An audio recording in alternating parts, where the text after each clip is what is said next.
Love me not. Hello, and welcome to the Saladcast on Monday, the 25th of July, 2022. Not sure what was funny about that. I'm your host, Dan Train. Joining me today, Robert Kemp. How unusual. And Zachary Burgess. In sleep mode again, back to pre-fooding the podcast. I mean no, pre-fooding's the right way around, but like we're too late pre-fooding. Yeah, late pre-fooding. We're hungering. We have hunger for podcast. I was organised. I've fully eaten. We were distracted by games. That's the trouble. That's the problem with games. They're very distracting. Time just flew by. There was much stabbing to be had. I'm surprised the hunger didn't force your hand. Well, it only forces my hand. Roll eat at like 10 and not care. Well, yeah, that's true. I do tend to eat relatively late. But you've got to like get up in the morning and go to work and stuff, whereas Zach, you don't have those issues. Oh, you don't? Are you I don't this week, yeah. Okay, you're fair. So not eating late is not a problem. Nope. Okay. I mean, you think it would still be fine for me when I normally like eat something at like 2 a.m. anyway. Yeah. So it's just like you'd think the spacing out this way would actually be fine, but it's not. What do you eat at 2 a.m.? So you do eat at like 7 and then cereal at 2 a.m. Oh, so it's not the classic cheese and crackers. What happened to that? Well, I phased out the cheese at night for cereal instead. Cheese dreams. So were you actually? Yeah, were you getting cheese dreams? No. It was just like they don't maybe seem I should to not eat so much cheese. Maybe. But that's what gap is that? Because you actually eat quite early, like 5 or something, don't you? Or like 5 or 6. So that's quite a gap until 2 a.m. to. That's it's actually the much smaller gap is from the morning to the evening, because it's usually barely morning. Barely, as in barely before 12. Yeah, exactly. PM. Yeah, so that's not very long at all. No, is it? Although I suppose, yeah. So you eat at a normal lunchtime, like 12 or. And a normal dinner time, and then 2 a.m. Yeah, but that's quite an early dinner, I think. 5. It's literally dinner time. You have like an anti-breakfast. Yes, that is why. Oh, that is also why it's cereal, because it's just like, well, I guess I eat toast at breakfast time as well. So I have 2 breakfasts basically. I mean, there is a school of thought that cereal actually probably should be a last meal of the day food, because like a lot of the constituents do make you feel a bit sleepy. Well, there is one major problem with eating cereal last thing at night is just like it's a lot of liquid. Well, I guess especially, it depends on how milky you like it. Quite milky. Milk it. And also, replacing cheese with milk is maybe not that much of a difference, really. I guess. Yeah. What? Oh, you weren't having cheese and cereal. No. That would be a bad combo. Yeah, I mean, why is it cheese dreams and not just milk dreams? We previously discussed in the podcast that the cheese dreams thing doesn't really happen. No, I'm pretty sure that's, at least with us, not a thing. Yes. I've got no proof in the cheese dream concept. It doesn't seem to be a real thing. Still do it, though. I want maybe it's the type of cheese. Like, maybe if you eat like blue cheese or something. What kind of cheese do you eat? Like cheddar? Or? Yeah, just regular cheese. Where does the cheese dream myth originate? Is it like an American thing? Like, is it because they're eating their not cheese that's like laced with crack or something? And then... Well, I always think about it in because there's that stupid character in there's an episode of The Mighty Boosh where there's a guy whose head is made of cheese and he's eating his own head, like crumbling off bits of cheese off his head and eating it and saying cheese dreams. So that has got to be, that's very British, I suppose. Yeah. It must predate Boosh, surely. Yeah. I'm sure they got that idea from the kind of myth. Yeah, I don't know. If it's an American thing, I think this is wholly believable because of most of their cheese not being cheese. Here are the lyrics of the cheese song from the Mighty Boosh. Cheese is a kind of meat, a tasty yellow beef. I milk it from my teat, but I try to be discreet. Oh cheese, oh cheese. There you go. A milky yellow beef. A tasty yellow beef. Mm-hmm. Have that yellow cow down my throat. I still think if I ate lunch at normal time and then had dinner at 5, I wouldn't be hungry enough. Depends on the day. Yeah, I suppose. I mean, my hunger levels seem like completely unpredictable from one day to the next. Like I'll do the exact same thing. Like I'll have breakfast as soon as I wake up, and then go work or whatever, or do work. I should say it's not really going to work for me. No, not anymore. No, just do work, and then. Like some days I'll be hungry at like 11 in the morning and I'm like, what the hell's this about? And then other days I'll be like pretty good until like 2:30. You know, I can't predict.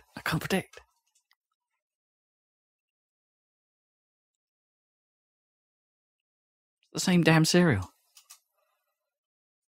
Currently, knock off Frosties. Which in fairness, in general, they aren't very filling. Like, I don't find Frosties very filling. I have to have like a massive bowl of them. Give me all that sugar. That's probably more of the sugar dreams. Sugar dreams. Don't eat that at night. Yeah. What do you put on your cereal then, Zach? Or what kind of cereal do you have at 2 a.m? Or will you start? Before on the podcast, because ages ago when I was talking about it was all bran until I couldn't get fake all bran. Oh yeah, of course. Because real Kellogg's all bran absorbs milk too fast and just becomes mush, which is no good. Yes, we did talk about that. You need hardened bran. Yes. Have Fortified. you managed to find a new off-brand of all bran that works? No, it's just bran flakes. Bran flakes, I see. In my head, that's like, no, they survive less long, but no, actually, I guess they do, right? It probably depends on what it's exactly made of again. Yeah. It's like certain types of cornflake can become soggy way faster than some other kinds.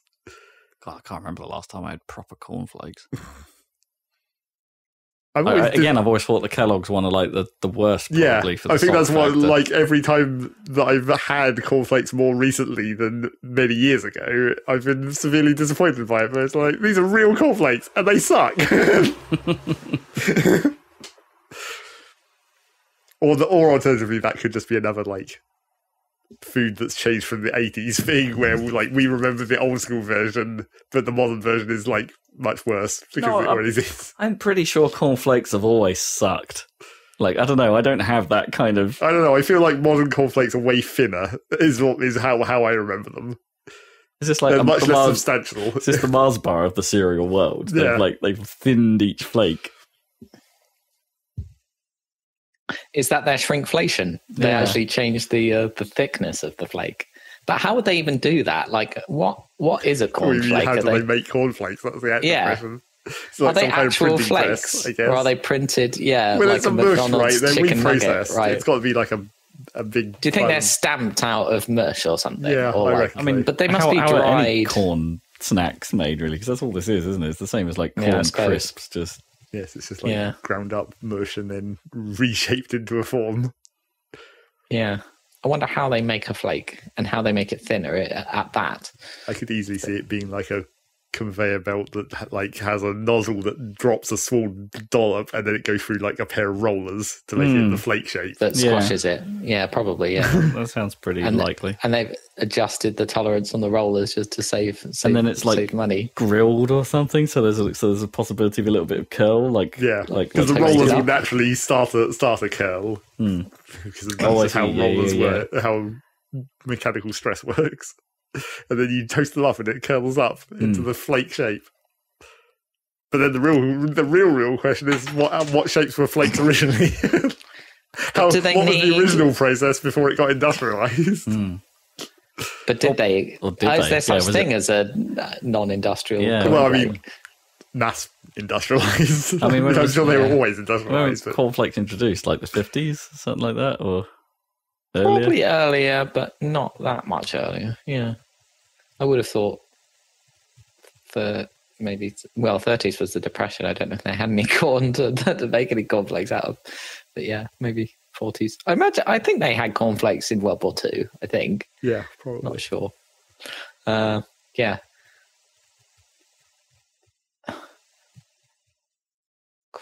But is there a limit to how thin you can make the cornflake before it just it's got to have enough integrity not to just turn into dust in the actual transport, like in the bag?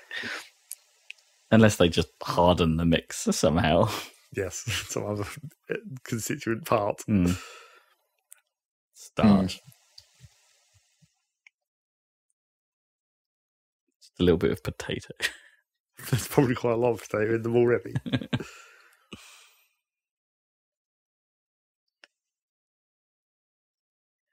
And is that the issue with them? They're so thin that you put the milk on them and they go into mush. Is that similar problems with the but also they're just they don't really have any substance to them.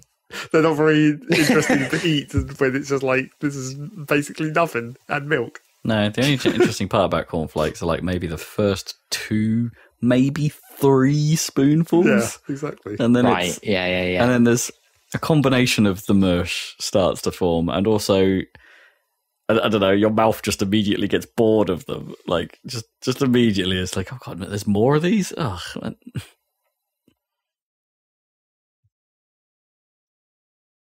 Right. I literally haven't eaten cereal for decades at this point, but I that's what I remember. It's it was good for 3 mouthfuls. What do you eat breakfast? I never cereal. So if I am going to eat breakfast, it's toast or continental breakfast, whatever. Croissant. nice croissant or something like that. Or alternative flakes, I suppose. Yeah, or I don't know, crumpets. Quite nice. What else? I don't really eat breakfast, but if I did, it wouldn't. If you could fortify or harden in some way a flaky croissant pastry, could you make a cereal out of it? Instead of cornflakes, have butterflakes or something. You probably couldn't call them butterflakes. That probably wouldn't well. I don't know. Butterflakes sounds nice. Butterflakes. I might give it a try. I don't know. Yeah. That's new Monsieur Kellogg's Butterflakes. I think I used to literally have Pop-Tarts when I was a teenager. Still occasionally have Pop-Tarts. That was a breakfast of champions. I'm pretty sure that's another product that's been both inflated and shrinkflated. Yep. Pretty certain of that. But they're still very tasty. And also, as a general benefit, Gnome only tends to have one of them, so I get the other one. Because they still come in those foil packs of 2, because I guess that's how toasters work. Well, and also because one is never enough. No, one definitely isn't enough. unless you're Gnome. It's just like No, I can eat 2. I'm just nice. Gnome says she's just nice. It's just like freaking Weetabix. One is never enough. You have to have 2. Or 3. Because those drink flavors as well. Oh no, Weetabix I still tend to stick to the 2. No. I don't know. There's something about again, I think the third Bix is just mouth boredom is too strong. Well, it is important with Weetabix to because those can go soggy quite quickly. It's you have to have the third one angled slightly out of the milk so you don't fully submerge it into in fairness, in the bowls I have, you can't really fit 2 of them in flat anyway, so you can't over milk it anyway. Well, that's because your bowls are too small. If your bowls can't fit 2 Weetabix flat, they're too small. Appropriate mixing. You got to have just a light shimmy of sugar on them as well. No, you have a full fat layer. Not nearly as much as I used to. I was about to say, the kid in me, yes, absolutely wants to do that every single time. Just get the brown sugar out and cake it in that shit. Yeah, man, that's the stuff. No. It's so much better.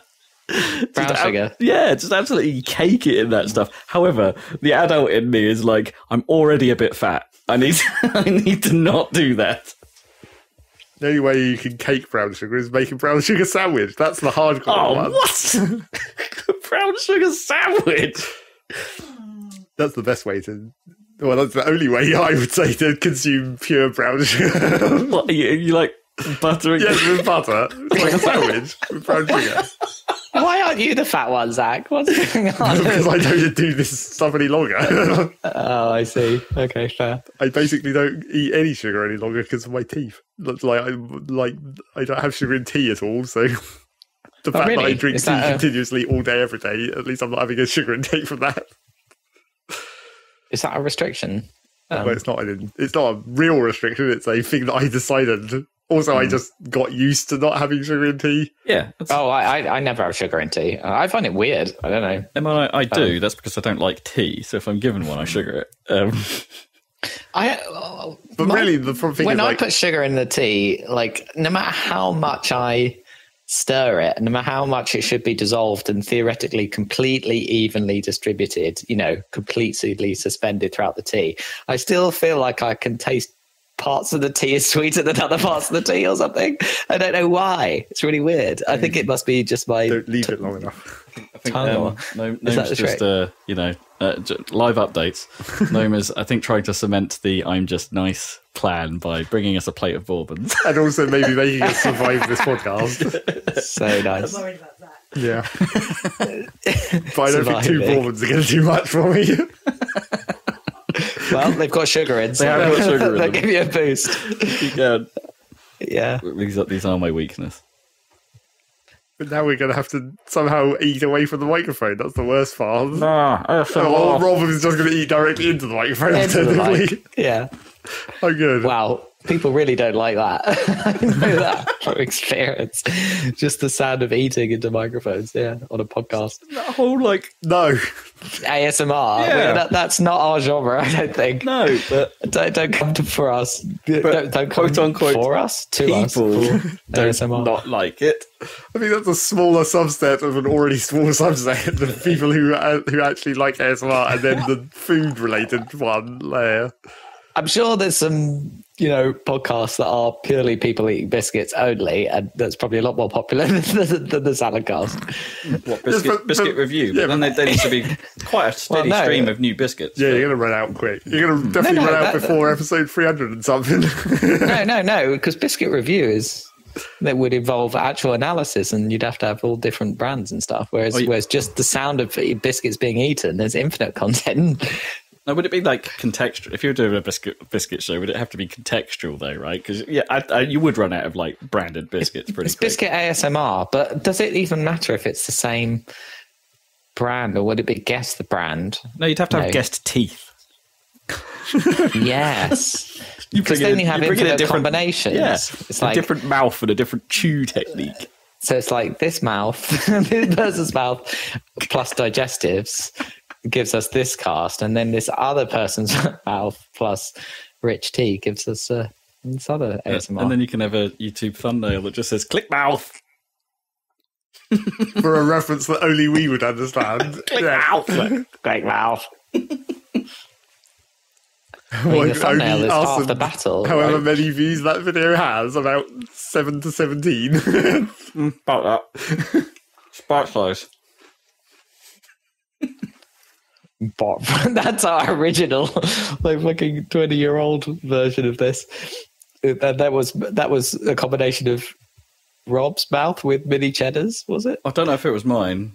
No, maybe it was Rick. I can't remember. No, it was me. Or maybe it's Zach. Yeah, who else should be eating mini cheddars? I remember it was Zach. Yeah. Okay. So it was Zach's mouth combined with mini cheddars. Well, we've already started this whole genre. That wouldn't be that much use for ASMR, but I mean, for some context, that one at least we can explain, right? Because that was from. Can we? I'm not sure we can. Because we were trying to make a You Don't Know Jack style game back in the Games Factory days, which actually technically could have been quite possible, apart from WAVs.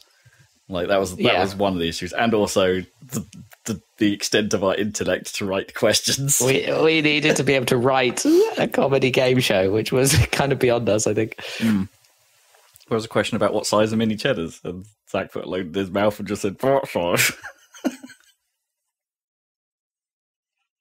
He's still laughing at that joke. I mean, it worked. It's not even a joke. They literally are my size. It's just a fact.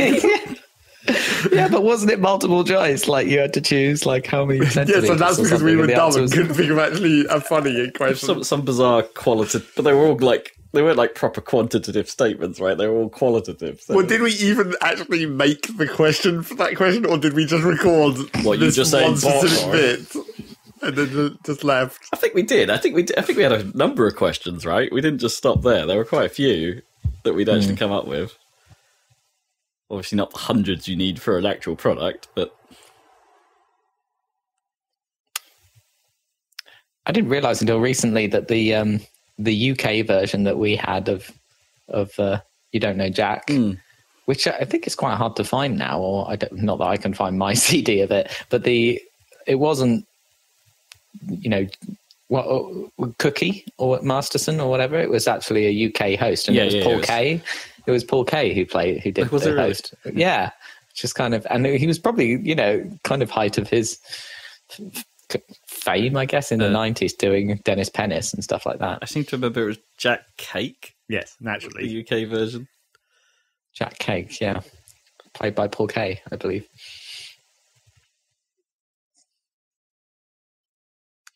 Yes. That was a video game. That was a video game. It's a podcast about video games, not about biscuits. Yeah, indeed. It's a podcast about video games. However, that game did have like a delicatessen question, so and probably at least one question about biscuits. Probably. Yeah. I mean, you might be able to emulate that. We might have another shot at emulating that now. Because we tried before and it was glitchy. Yeah, running Windows, because it only really runs on Windows 95, and running that in a VM, something screws up the timing, so like questions would get cut off early, like all the audio, because that game entirely relies on the audio, right? And the audio timing didn't quite work out in a VM, because we wanted to record that years ago. Because that's sort of our YouTube brand of like record weird obscure things. Yeah, those are definitely the videos that got the most views. They're the ones that get views. Yeah, exactly. Yeah, vintage stuff from our childhood that we return to. It's like the lazy game reviews, but much lazier. Yeah, and stuff that he hasn't covered, I guess. It's so it's a bit of a problem to run these days unless you've actually got a 95 PC. I suppose we could try and get hold of the gear and make. But anywho, the latest builds of DOSBox supposedly can do Windows 95 a lot better. Or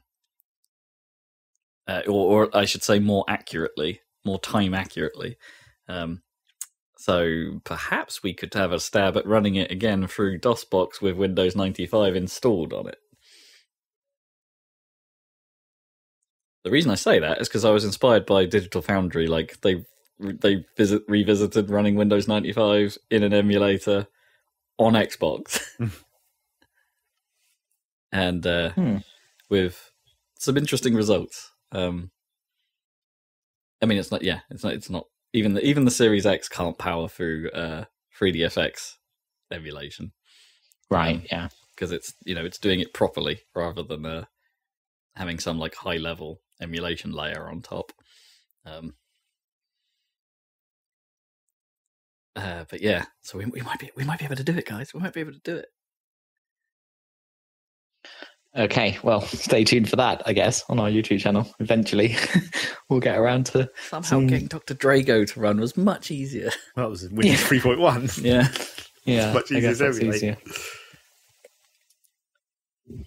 Have we got anything else waiting on Windows 95 emulation? I don't know. We never got around to playing. Well, I suppose some of the games we played in that era were things like Spin and. That doesn't need emulating. You can just run that. Yeah, because that's technically DOS, right? So that can run. Yes. Does that still run on modern Windows? I think it might. Wow. Where do you find that game? I mean, how do you Google Spin? It's pretty tricky. Yeah. Search for abandonware and then start rummaging. Yeah, or shareware or something like that. Yeah, it is findable. I found it a few times. And Piranha. Oh yeah, so there's another one that comes to mind. This sort of like asteroids-ish game that had a sort of Super Stardust style look, but and some badass music. That was sort of DOS Yeah, Piranha. That was kind of cool. We used to play. I think we found that was on some PC Gamer CD, wasn't it? One of them. Yeah. You know, back in the days when you'd played absolutely everything on a demo disc.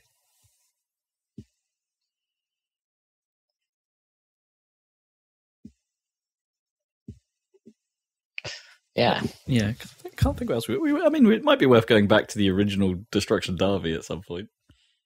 Oh, yeah. That's very difficult to look at, though, because it's so low res. Yeah. It's like trying to play Screamer 2. If you go back to that, you're like, how the hell did we even see anything ever? Yeah.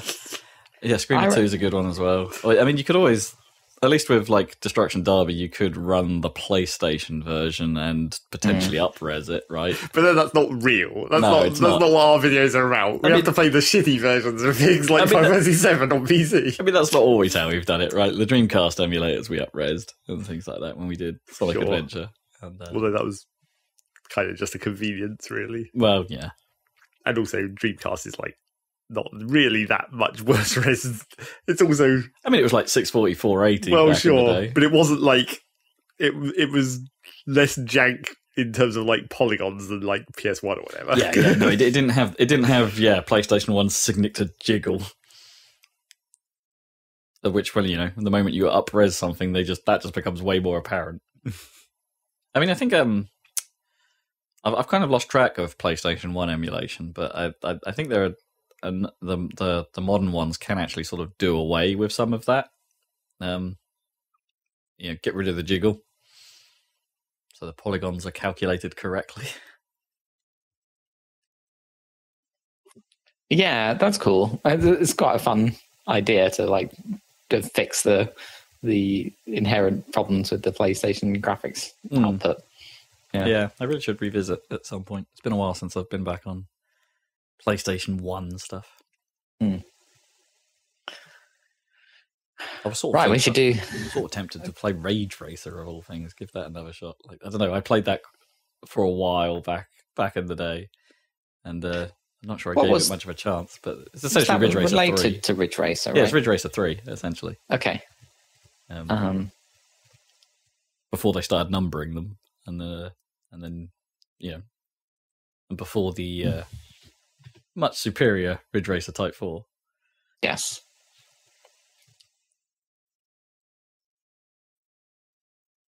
Yeah, that was kind of an apex of the series, wasn't it? Type 4. Although, yeah, or Pinnacle. Well, one of the heights. Definitely one of the heights, yeah. I think it was when Ridge was at its most popular. Yeah. And then it all sort of waned from there. I'm not saying the following games were bad, but I think as the popularity of the series never hit Type 4 heights. Yeah. Biscuit down! Oh, went a long way. A bit like with Wipeout, where it was quite. You don't want that biscuit. Probably by the time of Wipeout 3, it was quite hyped, right? Or that was kind of, and the games may have got better to play, in later ones, but that was still kind of the hype, I suppose. Although 2097, I don't know, maybe that was it. Or Wipeout XL for our American listeners.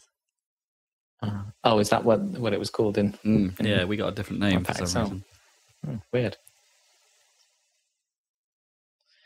Right, that was always news of the current times, of current games. I mean, I will say, the only thing Wipeout 2097 always comes into my head as a game theoretically I would have liked. The PC version was in particular as a game I'd like to go back to, but that has rate problems on PCs because that game's frame rate was only really limited by the power at the time. So you run it now and it just runs at infinite speed.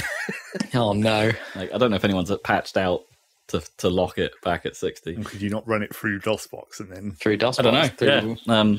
I think in the Digital Foundry did have a look at it and it ran sort of acceptably. On with the limitations that they're actually hitting a CPU limit on the actual console, trying to emulate it, and then it slowed it down enough.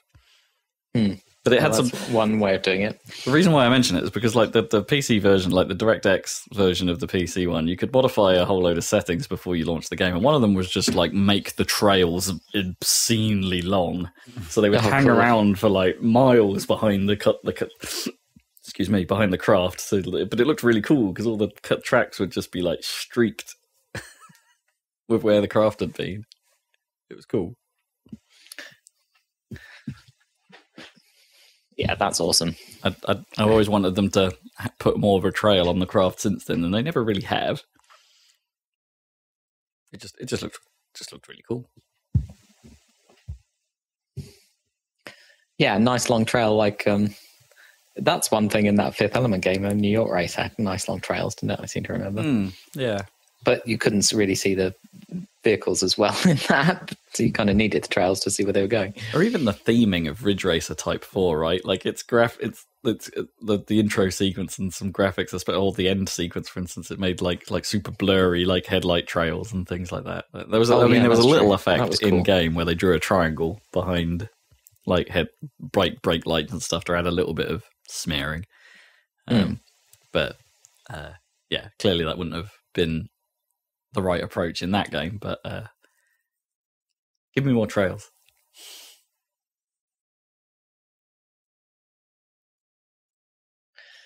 Right, what news we got in a lot of games this week? Not a lot. Nothing at all, basically. It's quiet out there. The big news, or at least big for me, is that Bayonetta 3 trailer dropped pretty much immediately after we did our last podcast. Ah, yeah. It is coming. It is happening. It is happening. People. And it's happening this year.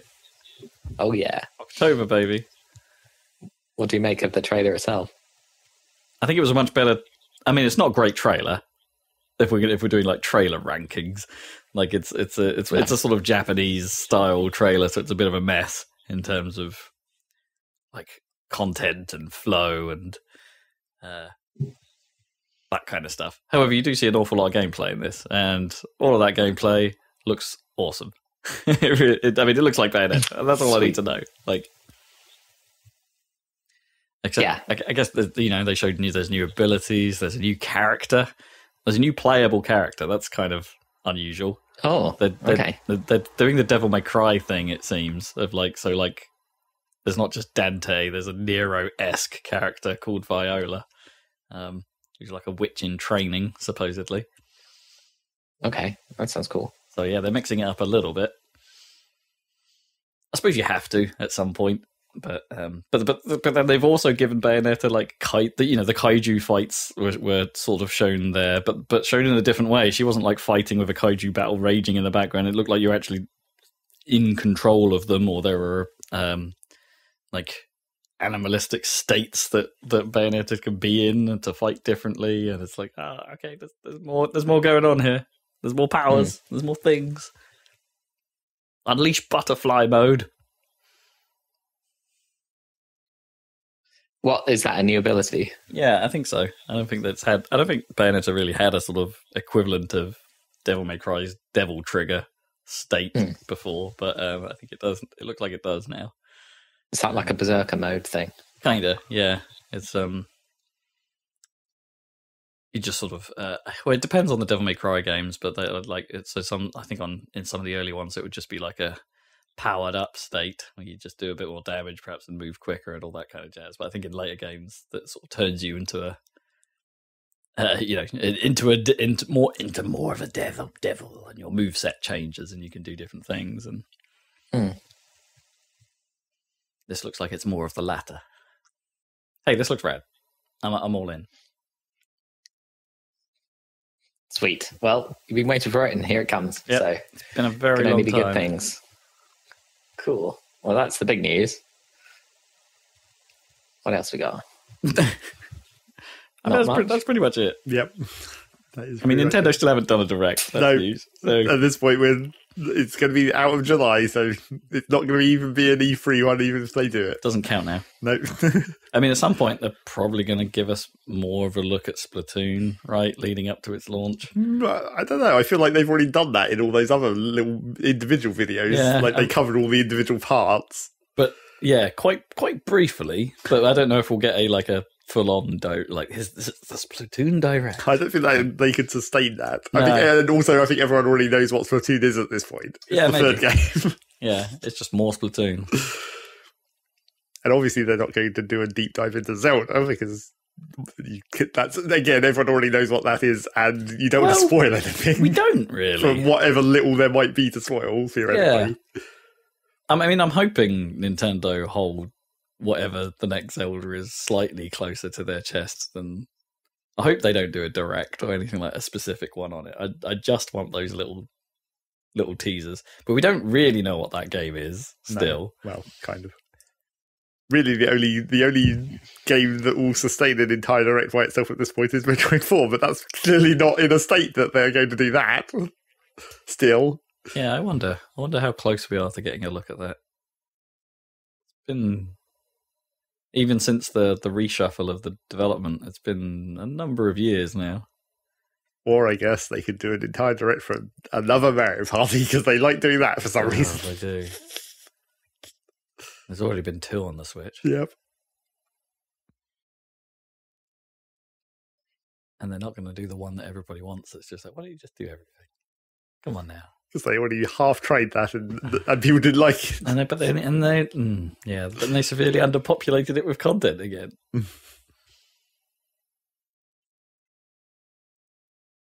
Nintendo shakes fist. Oh, and Daisy's coming to Battle Strikers, so because Yes, but that's just Nintendo sports game getting regular updates. It's not a surprise. I do want to listen to how Shy Guy sounds in that though, just because of how cool he sounds in Mario Kart 8, right?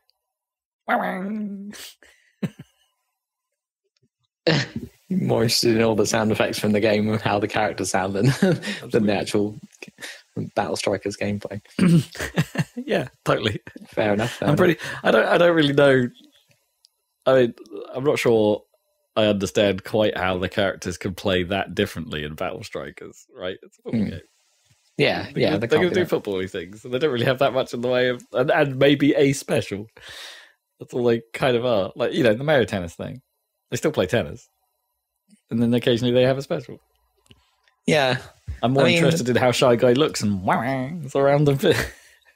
I mean, to be fair, like Boo and Paratrooper did play quite differently in Mario Tennis, I suppose. But you don't kind of the outliers, right? Because they were so drifty. Yeah. And Boo had his ridiculous curl. And that game was good. So that's Nintendo still waiting on them, I guess. Yeah. I don't know. Anything else going on?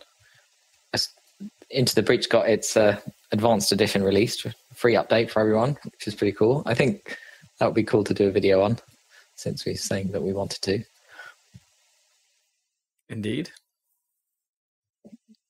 The general opinion... One Zach has mastered it, I guess. Are you going to play it, Zach? The advanced edition. I mean, it'd be theoretically good for a video to just go in without seeing any new content. But then I still might have to maybe go back and play the old, like the non-advanced content just to get back into it in advance. I think you'd pick up. I don't think it'd take you long to pick up. No, I don't that game. I think I probably retained most of that. Probably go back and play FTL, maybe. Yeah. Well, I don't remember the advanced edition of that virtually at all. I think I played 2 runs in the advanced edition of FTL. What did they add in FTL? It was like new ship layouts. Yeah, there was new ship layouts, and there was like a new race, and then some new individual bits of equipment and like rooms in the ship, and new events, right? Well, and all the random occurrences. Just make a good game better. Well, kind of. But there's always a risk of just when you add that much content of like it getting less balanced. That's true. Like when you're adding a bunch of new items to the random pool of drops you could possibly get, you're theoretically having more chance of not getting something useful that combos with what you currently have. Because not everything works together.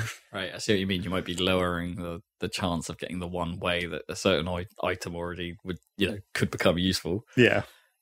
And it's arguably slightly more risky in Into the Breach than FTL, because you can only have 2 guns per mech, and you don't exactly have tons of money to spend on that kind of thing. You only get you get like one chance essentially in that game to get your second weapon, and that's it. So you better hope it's a good one.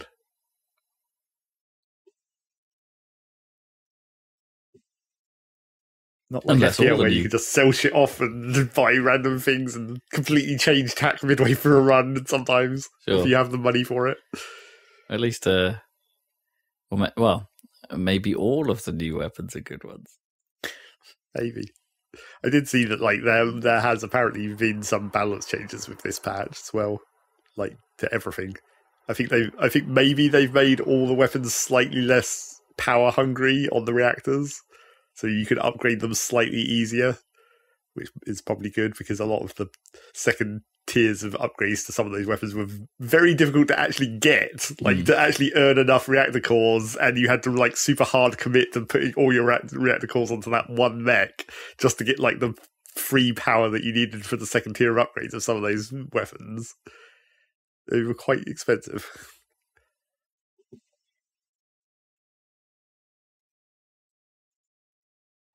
Was that a viable strategy then in some of the teams? Like, yeah, I mean, it depended on having one super uber mech and the others are just like meat.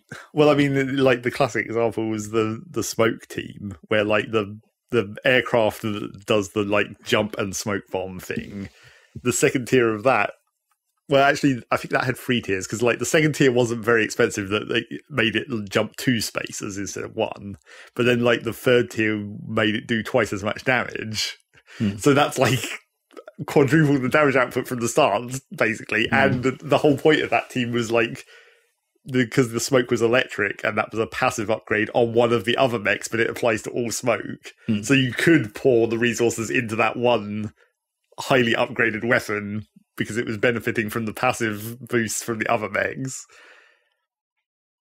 But yes, that kind of thing it's kind of difficult to pull off sometimes, where you're just like, I'm just not getting enough reactor cores. I'm never going to be able to afford to dump 3 points into this weapon's final upgrade. It's like on the first team where they have you have the basic punch that the first basic mech has. Very rarely will you ever get to the final tier of that, where you have like the boost punch, where you can like dash 5 spaces forwards. It's useful if you can get it, but it's a bit expensive. You'd rather have just the first tier where you get the damage upgrade, and that's enough. Because then you just punch things to death. But you kind of underestimate how useful maneuverability can be sometimes in that game. Yeah, I think that was where I found myself most in trouble often in Into the Breach. Was too far away. I can't get to where the problem is to solve it. Yeah. And that's why I just ended up always using that same one pilot who has the ability to move through enemies. Because that's just far too useful. He was my constant time traveler. Every run, I was just like, I'm just going to bring him again. Because he's far too useful. How do you get him? Is he in the starting lineup, or you just found him one day? Well, no one's in the starting lineup because you only have the first original Your own guy. Yeah. Yeah. I think I found him pretty immediately. And then I was just like, every time I got a pilot after that, I was like, well, your ability does not compare to this other guy, so I'm never going to use you. Except for the woman who gives you a shield at the start of a fight, who had a very situational use with the ice mechs, where you can protect yourself from freezing, and therefore made the ice mechs ridiculously powerful. That was the one time where I was like, I need to set this up in advance. If I'm going was that like a broken combo? Yeah, a bit. Because the ice mechs just went like, when you fire the ice cannon, it freezes yourself, so you have to waste an extra turn breaking out of the ice usually. But then if you have a shield, you don't freeze when you fire it. So if you use the pilot who starts with a shield at the start of a fight, you can basically fire it for free every turn. Every turn, because the shield survives. Yeah, because the shield, provided you don't get hit, of course. I mean, you have to avoid taking any actual damage. But as long as you've got the shield, it counters the ice. And then you just freeze everything. And then you play a team where you just use 3 freeze mechs. You can only have one of them have a shield, but when you have 3 of them, you just freeze everything instantly. And then you just sit there, basically. There was a couple of times in that run where I'd frozen all the enemies, and because there's a spawn limit in that game, you just freeze like 8 of them on the field, and then no more spawn. And then you just sort of sit there for 2 turns because the battle just ends.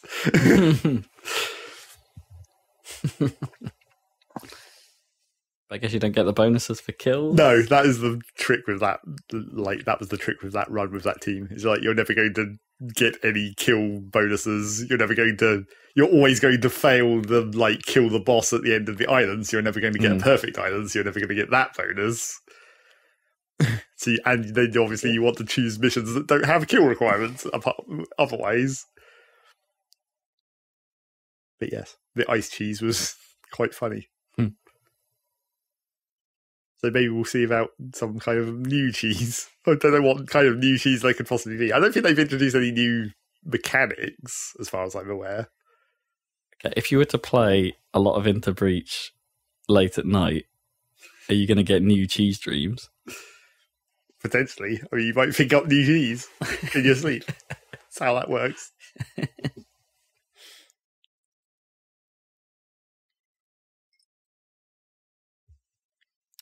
So the news is that Interbreach might cause cheese dreams. That's the not news of talking about how I played that game a long time ago. Yep. And we've probably already talked about that on the podcast. It's worth talking about because there's an advanced edition out, so it's a good time to go back to. And we will probably do it ourselves. Yeah. So we'll see. Also, that Stray game is out and supposed to be good. So yeah, I really want to play that. But it sounds like the place to play it is PS5, which I do not have. PC version's currently got a few issues, so it's probably worth holding out if you don't have a PS5. But if you've got a PS5, you must have it. I mean, it's an indie game. I'm sure it's like. Is it on PS5? It's like 4K 60. Is it locked? I mean, that's 660 not quite locked. Performance. I don't know if it's actually 4K, but yeah.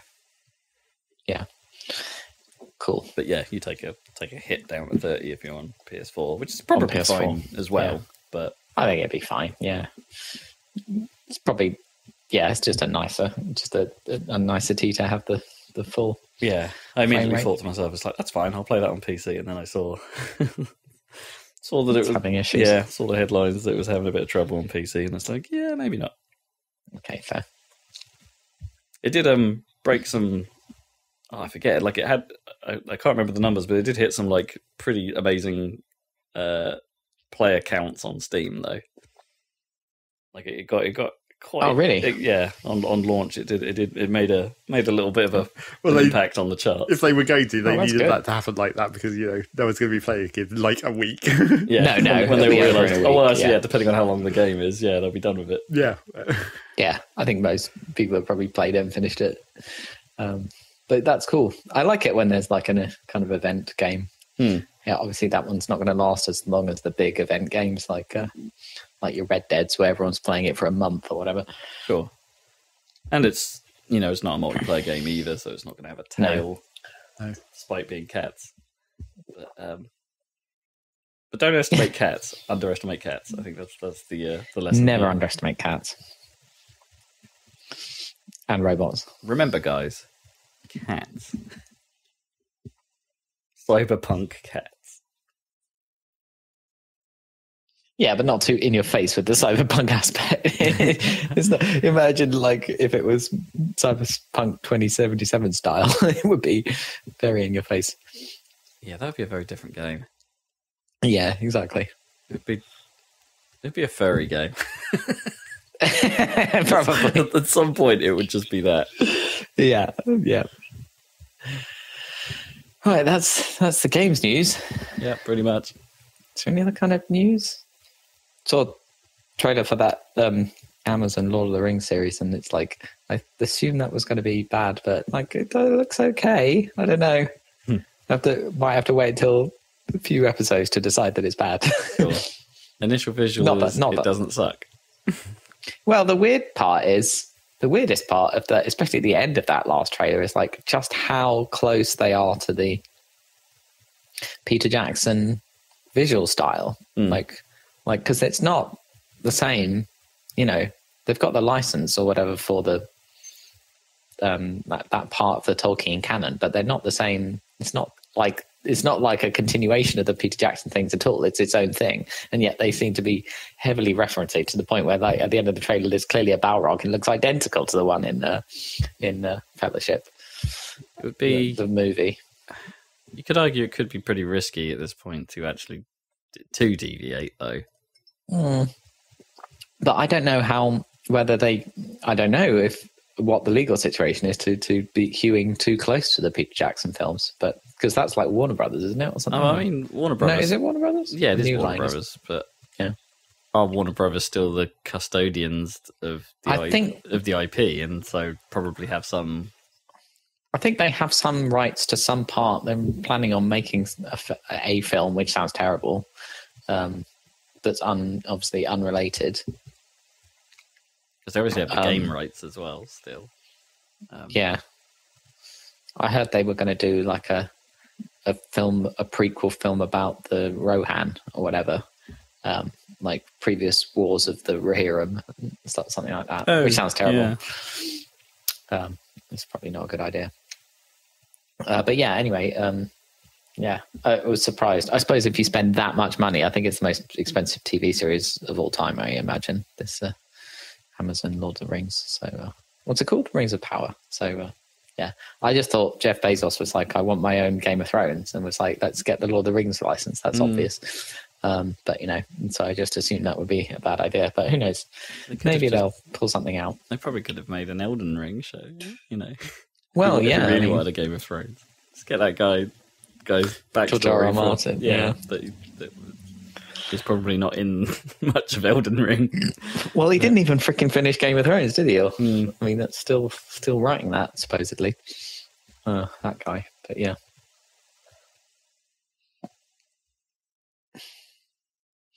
Anyway, it's... Go on. That was about to say, I don't think I have much other media news myself. Yeah. There's a trailer there's a bunch of Marvel shit. They've laid out the next phases or whatever of Marvel. You know how they do when they stand in front of a screen and they have the timeline and they have a bunch of logos for films that they're developing or whatever, which doesn't always pan out, right? They sometimes show stuff that doesn't actually happen, or they used to. Like with Star Wars, I think they showed back in the Rogue One days when they thought, oh, we'll do a Star Wars movie every 2 years, and we'll do like a Star Wars anthology movie on the off years, like Marvel, and we'll just have one every year. And then they did Solo, and it bombed or whatever, and they thought, oh, better rethink that because that didn't make any money. And then they switched it to TV. But at the time, they were going to make the Obi-Wan thing as a movie, obviously, and that obviously got switched to TV. So they definitely used to show things that didn't happen. But I suppose they've got their planning a bit more realistic now. But yeah, there was a trailer for the Black Panther 2 or whatever. That was a really well put together trailer. I will say that. I mean, what are they doing without Chadwick Boseman? Well, that's the thing, isn't it? Being replaced, does that trailer feature any unsuited? Yeah, well, They've said that he won't be recast, or the role won't be recast, but the trailer does feature like a teaser shot of the suit at one point. Somebody in a suit. Yeah. So something's going to happen. Clearly, what it will be, right? It will be someone else in some way. But it's focusing on the sister but more importantly, I think his mother, I think, right? Who's still alive? Is that right? And who's the ruler, I guess, of Wakanda? And is it mother? Patriarchy, isn't it, in Wakanda? Right. So I thought. I don't know why. I can't remember his actual name, but I thought Black Panther was essentially ruling it. Yeah, I guess. I can't remember. And then it's the leader of the woman warrior lady. Yeah, I can't remember her name, but yeah, I know what you mean. Yeah, she seems to be a key character, and it played the trailer was well edited with the music is like No Woman No Cry, which turns into All Right, Kendrick Lamar's We Gon' Be All Right, which makes sense with the lyrics of No Woman No Cry makes sense with the Chadwick Boseman thing and stuff, and then going into We're Gonna Be All Right was quite nice. So that was kind of cool. So who knows? Maybe that'd be good. I mean, it's hard to tell. I actually haven't really. I can't say I've been that into any Marvel film since Endgame. I I'm behind, so I still haven't seen that there Spider-Man. And, that was okay. And I can't really go forward until I've seen that because of the Doctor Strange ties. Right, yeah. I mean, I had no desire to watch the Doctor Strange in the cinema, and now freaking the sequel to Thor Ragnarok, which I really liked, is currently out in the cinema, and I can't even be bothered to see that. I'm not really that interested in. No, it's fine. It's point. Like they play out well in the cinema and stuff. Like, of course they do, because they're well put together films. But like equally, as I say, since I've moved to this house and I've got my my setup better than it's ever been at home, it's like I've rekindled that. Actually, watching films at home is pretty nice. Yeah, it's probably better. If you I currently don't really miss the cinema all that much. No. One thing I will say is that Ms. Marvel on Disney Plus, that's pretty good. Yeah. Although, whenever it gets to an action scene, the action scenes are fine. I mean, they're well done. All of the kind of action in the Disney Plus Marvel things is like, it's not quite movie level, but it's like pretty good usually. But I'm like, just get back to the characters. I don't care about this action scene quite a lot of the time.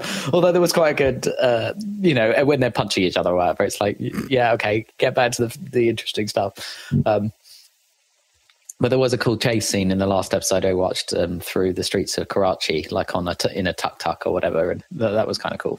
So, or a bit different. Certainly a way better than the fucking stupid chase in What's Esper or whatever in Book of Boba Fett. That was just the worst thing I've ever seen. That was almost so bad it was funny. So slow-paced.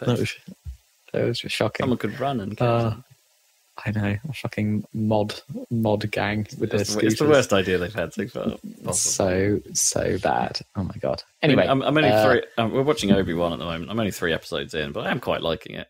It's like, yeah, it's no Mando, it's fine. But yeah, it seems all right. It's fine. It's just, I don't know. I just think it's unnecessary. There you go. And I'm the sort of person who gets annoyed by like anything that like even threatens to threaten the canon, and there's something that's slightly off compared to A New Hope. I'm like, of course, I know, obviously they've thought about it and technically it all works, but like, it's weird. It's weird that Princess Leia knows who Obi-Wan Kenobi is. Anyway. That's fine. It's all good. Ms. Marvel is better though. I guess that Leia knowing Obi-Wan just doesn't come up though, right? No, technically it's all fine. There's nothing. They haven't done anything to contradict A New Hope. It just makes it all. It just makes it weird. I don't know. It's just the way she addresses him or whatever in the hologram message seems overly formal or something, or like maybe. And there's like all these things where it's like, but she's trying to keep it a secret, and then Obi-Wan freaking dies. And she doesn't seem very upset, although her entire planet has just been destroyed, and she doesn't seem that upset, to be honest. But I mean, compared to Luke, who barely knows him, I don't know. It's just there's all kinds of weird stuff, like the fact that they, have a Anyway, Star Wars. It doesn't matter, It's only Star Wars. Star Wars, is there to make fun things from, and that are entertaining, and that's what Obi-Wan is. So there's no point complaining. It's there. It's not there to be taken seriously. It's there to be like a fun adventure story. So it doesn't. So the fact that the canon is a bit, I'd just rather they just carve out a space where it doesn't affect any of the. That's what they did with Mandalorian, pretty much. It's like it's after the films, new characters, totally different bit of space. Doesn't mess anything up until you start introducing Luke Skywalker. But like until then, like you're all good. That's better rather than just these existing characters, just and like trying to squeeze something in. They already did prequels, and now you're doing a halfway between a midquel. It's like weird. I don't know.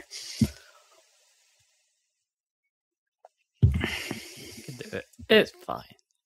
It is fine. I just prefer Mandalorian. I think that was the best way to do a Star Wars TV show. Was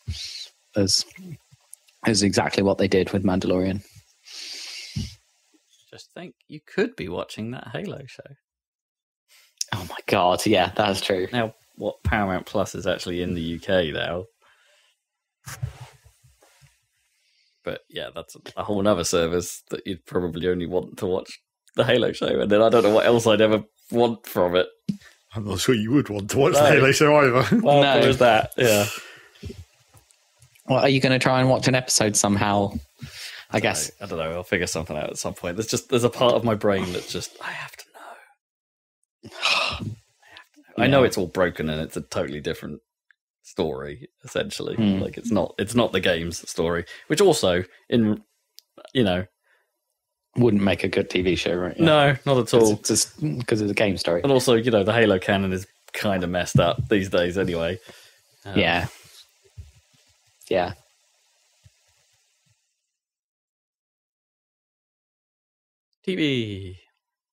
and movies and games. But back to games. What games have you been playing?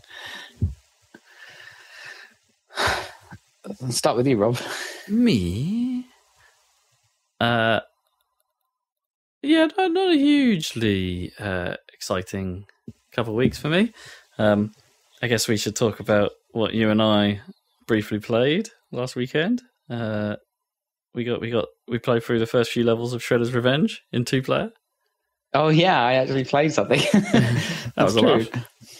Yeah, that was fun.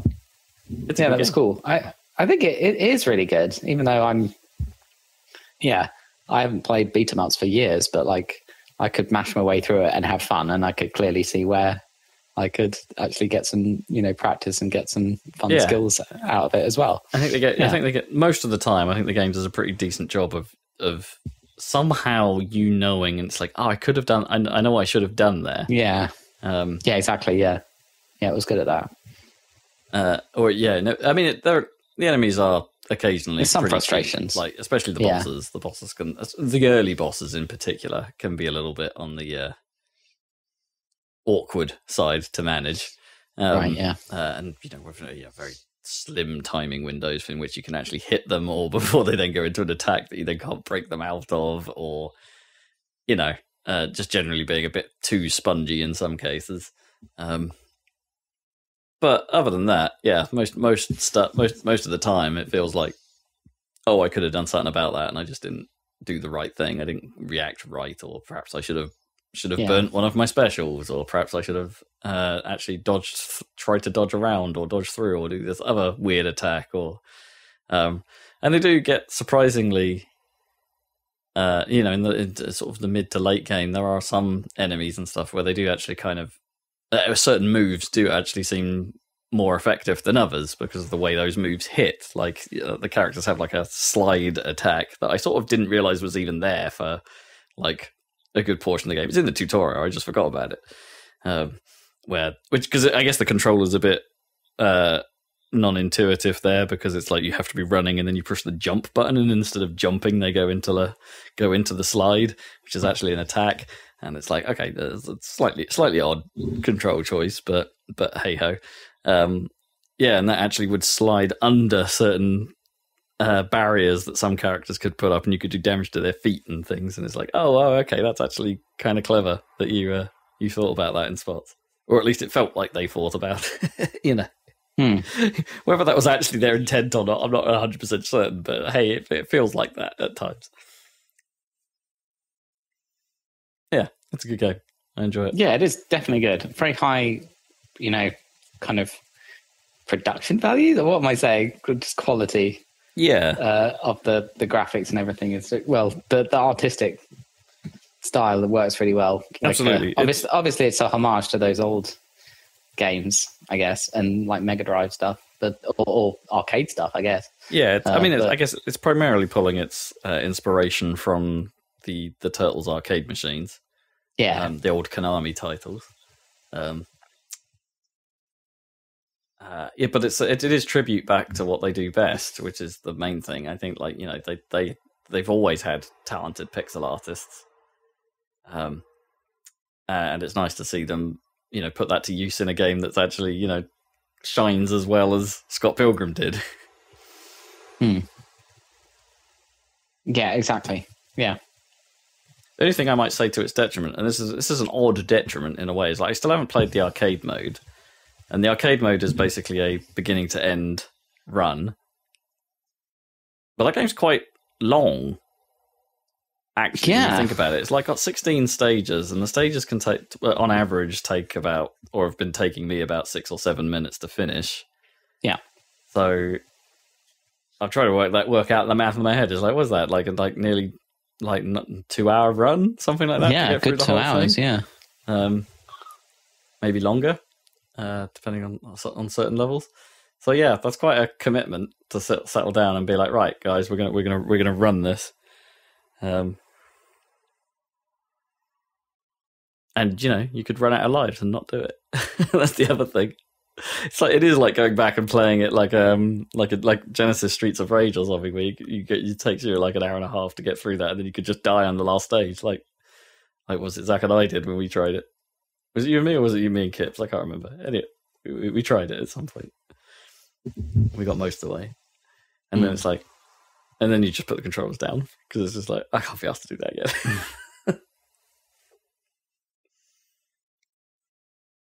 But it's a good game. So aside from the other usual suspects like Rocket League and Sideswipe, which I don't really have a lot to really talk about there, we should probably talk about them Bugsnax. Whoa. Talk about Bugsnax. I still haven't heard the song. Song though. No. There's a character in the game that is like a washed up singer, like it was a one hit wonder, and is trying to rekindle the magic, and she will occasionally sing stuff. It's not that Bugsnax song. I want to talk about some Bugsnax. Well, go for it. That game's all right. And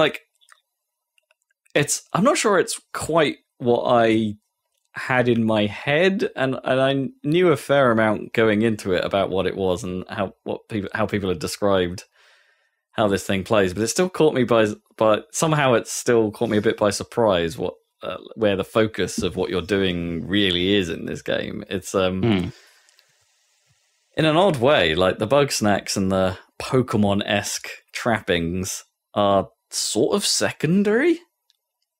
Like the main thrust of the game seems to be about the conversations you have with the Grumpuses, as the sort of weird monstery creatures are called, and their struggles with living on Snacktooth Island and their relationships with each other. It's like that you're spending most of your time like talking to them. Well, maybe not most of your time, but maybe half your time having conversations and having having narrative segments involving the other inhabitants of the island,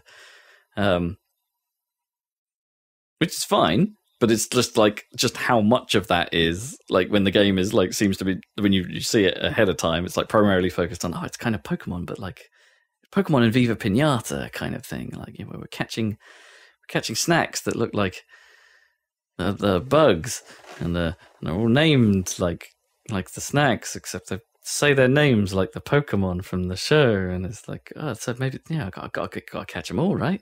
Gotta catch them all. And it's like that's only half the game. It really is only half the game, and that side of the game is quite chaotic in its design compared to the narrative, which seems quite structured. So, like, you saw me trying to do some of the snacks stuff probably more than you saw the narrative side of that game. And it's like it's a weird mess, is how I would describe catching things in that game. Yeah. It's like there's elemental effects at play, there's behaviors at play, and your tool set sometimes feels inadequate for getting the job done, but there's always a trick. The thing I'm learning about that game is there's always a trick. And it's often way simpler than you think. Like the initial route you have in your head sounds cool, and then sometimes you can pull it off. But then there's always like actually when you properly think about it, or when you learn what some of the equipment can do that you didn't realize it can do, you're just like, oh, I could have just done that thing and caught it right way easier. Like for me, the thing I think you were watching me trying to catch the Sherby on the which was a frozen bit of ice cream that's like is burrowing under the sand. And I was like, right, okay, it's frozen. I can't touch it because it will freeze me. So I can't catch it, and it'll freeze my stuff as well, and it will just fall apart. So like I need to set this thing on fire somehow, so it's its temperature like evens out, and then when it's evened out, I can then catch it somehow.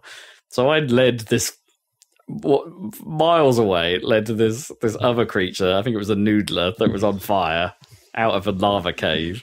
Brought it all the way up to this Sherby just to have them fight a bit, and sure enough, like it took quite a faff to get it there, and I had to dodge some other stuff on the way just to clear a path for this thing. But it totally worked, and it's like, and I managed to catch the thing. It was only after I did that I immediately thought, you know what, I could have just set myself on fire and ran into the thing. Right, yeah. Which would have solved the problem. And I went back and tried that, and that totally solved the problem. It does work, yeah. that totally works. I mean, it's well. problem solving. I mean, you solved it in another way. In a really roundabout way, but yeah. But that's cool that works too. Yeah. Yeah, but that's kind of the thing. Like, it's sort of...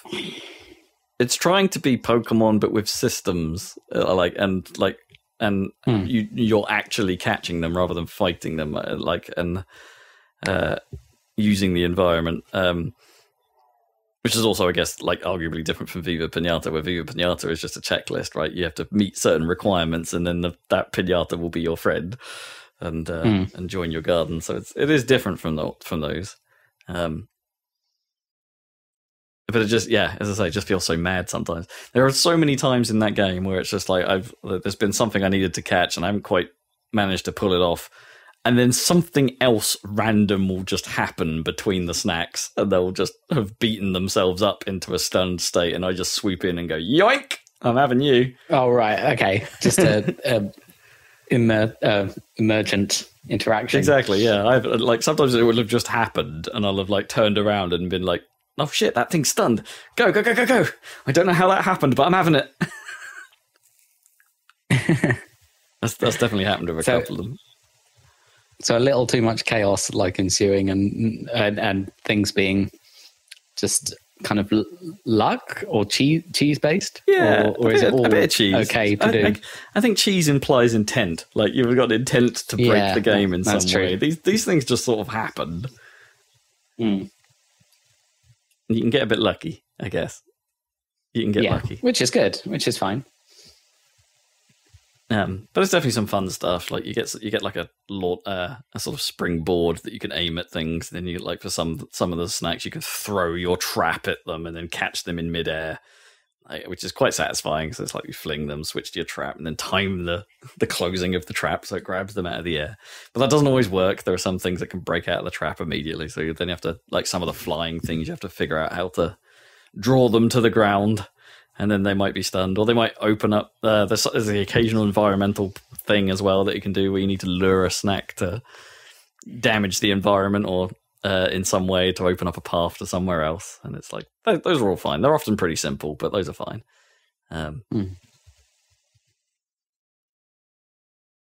Yeah. I guess, like, I kind of wish that they... I think at some point they might have actually run out of ideas with like the snack animal thing, because there's a number of repeats and like palette swaps pretty much. It's like there's a creature you see quite near the start of the game which is like a pack of fries, but it's turned upside down and the fries are legs. So they call it like it's a frider. It's a spider made of fries. Okay. And then but that's right near the start. And then later on, you find the, I think it's called the Sweet Frider. So it's basically the same, except its legs are made out of sweet potato fries instead of fries. Ah, okay. That is a repeat. But that's okay. I mean, that's just a variation on the same. Yeah. And there's a few of those. There's a few peel bugs that are like, the peel bugs are like a segmented orange, like just arranged in a sort of caterpillar-like way. And there's 4 of those that are quite literally just palette swaps. So I think that's sort of the problem with some of the snacks design. It's like, a lot of them are far too similar. But I do like that they're all, as I say, they're all sort of like the Pokemon cartoon. They're all voiced to say their own names in stupid ways. Oh, that's cool. Yeah. So there's just I heard some of that, and it was quite good. It's quite fun.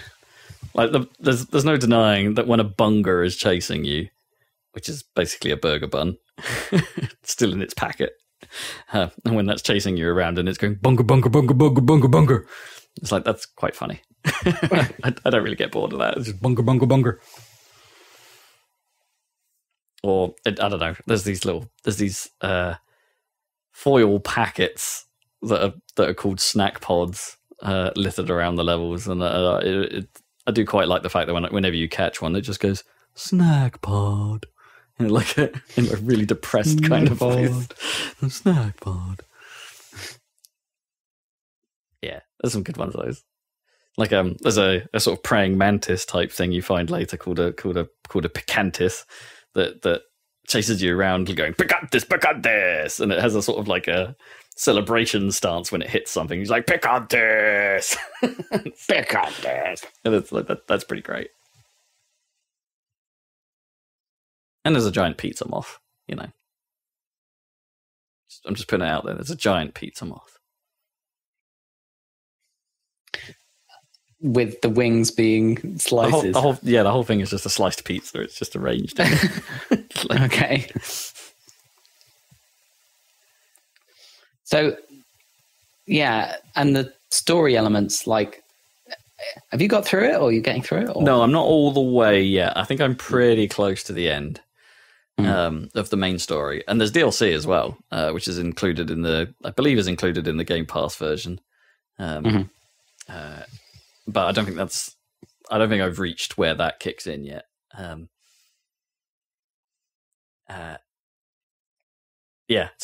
pretty near the end, but it's been quite long, I would say. Like, it takes a reasonable amount of time to get around, do the jobs, because like most of the story advancing things are something to do with the Bugsnax. Like, but most of the time it would be like, hey, I just want a couple of these. Like, go catch a couple of these. So it sort of does like force you to go and catch the things rather than just hey, let's look at that. Oh, that's cool. I don't need you. Let's go away and do this. No. There's a point in catching most things. There's for instance, there's a mechanic like one of the characters runs a ranch, and for each unique type of Bugsnax you put in the ranch, he'll your inventory space will improve at certain milestones, and it's like, okay, cool. That's an incentive to go and actually catch everything, because the more I donate to this ranch, the more I'm going to get. More I'm going to get back out of it. But that system seemed to stop really early for me. Like, I maxed out my inventory pretty early on, and it's like, well, now why? I can still donate to the ranch, but it doesn't actually gain me anything. So is the incentive for catching them all gone? Like, other than, hey, there's achievements for catching them all. That is literally called "Gotta Catch Them All." Nice. I saw there was a fun Twitter comic the other day of Ash sitting down at a campfire, whipping out his Game Boy and playing a game of animals.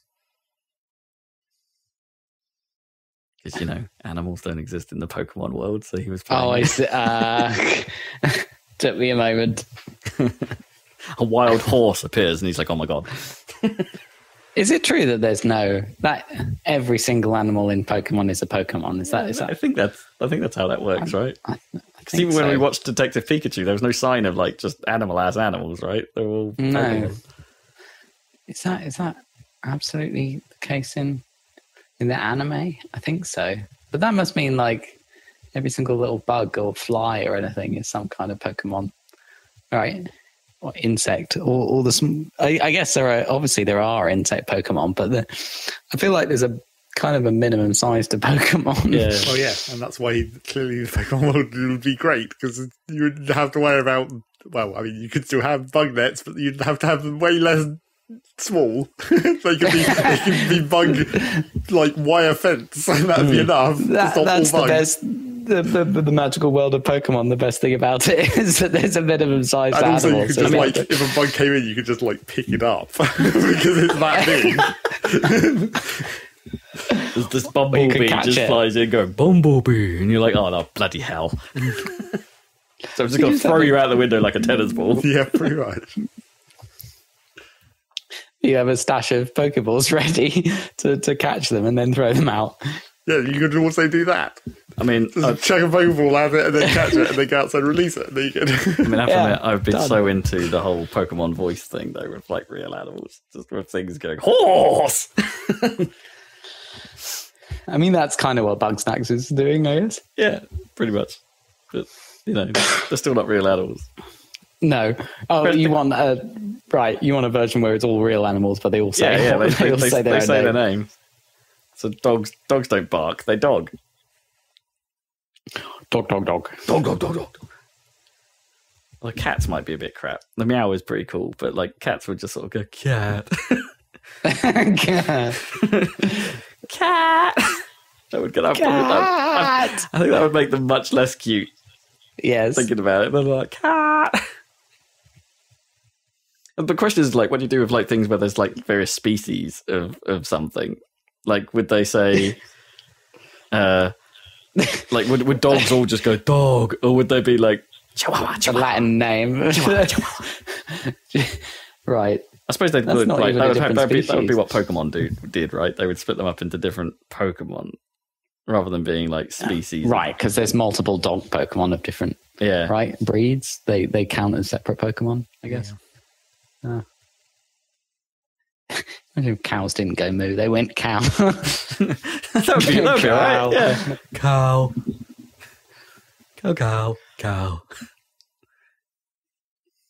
But goats would have to scream goat. Goat! They have to keep the character of their current vocalization, but just combined with their own name. But with their name, yeah. Goat!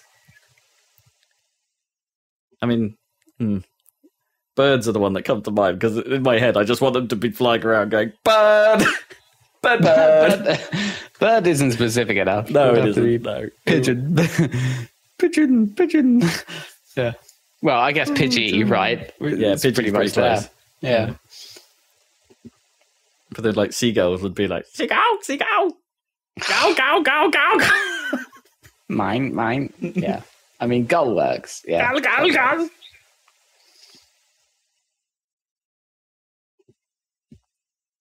So Bugsnax. I've talked about their Bugsnax. Talked about Bugsnax. It's pretty good. Yeah. Check it out.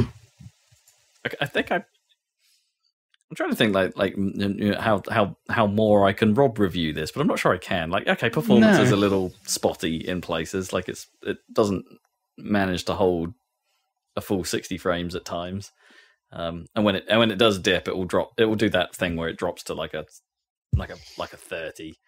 Like it doesn't like uncap the frame rate when it dips. It just drops all the way to 30, and it's a bit sudden, shall we say? There are boss snacks as well. There's boss encounters. That's a thing. That's cool. I think you saw one of those, didn't you? You saw me take out the melon. Giant watermelon in a cave. But yeah, I've fought a few of those now, and they're normally not difficult. They just it's like a puzzle. There's just a method, to taking them out. It's not like you as a character can die or anything like that. You just get knocked around a bit. And these boss encounters effectively just lock you in until you figure out what you need to do.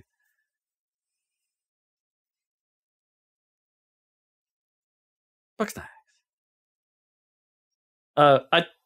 You know what? I will talk about it. I was going to withhold saying it, but there was a game I went and saw at EGX many years ago now. I'm trying to work out when exactly it was. I want to say 2017, 2018, something like that. It was in Sega's Left Field collection at EGX. And it was called, I mentioned it at the time. It was called X Zodiac. And essentially this was trying to be Star Fox, like Star Fox of old. Low resolution, no textured polygons, like original Star Fox look. Okay, so super effects chip. Yeah. But obviously running at a not terrible frame rate, like it did on those.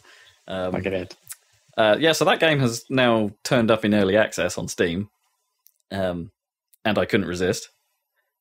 I was like, I must try this. It's probably the closest thing to an actual Star Fox game I'm going to get for a while.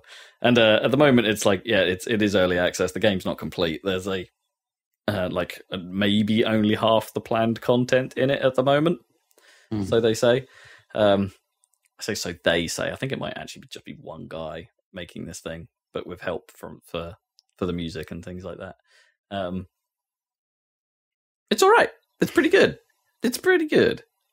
And I'm excited to see what they do more of. I think the music's good. I think it plays well. I don't think it plays if I'm being honest with myself, I don't think it plays as well as Lilac Wars. They change up a few of the mechanics a little bit, and in a way that I don't think works as well. So in Lilac Wars, you had your lock-on laser, right? You hold the shot down, and it. But the lock-on attack, you only could lock on to one thing at a time. But when the bolt or the ball that you shoot hits the thing, it creates like an area of effect explosion. So the idea was, as you would fire at things and try and catch as many things as you could, and then you get a bonus for catching it. So this has more of a combo system. So like the point, if you're going for score, which it does have a ranking system for, like there's a timer after each kill, and you try and keep that going. A bit like our own game, Death Ender.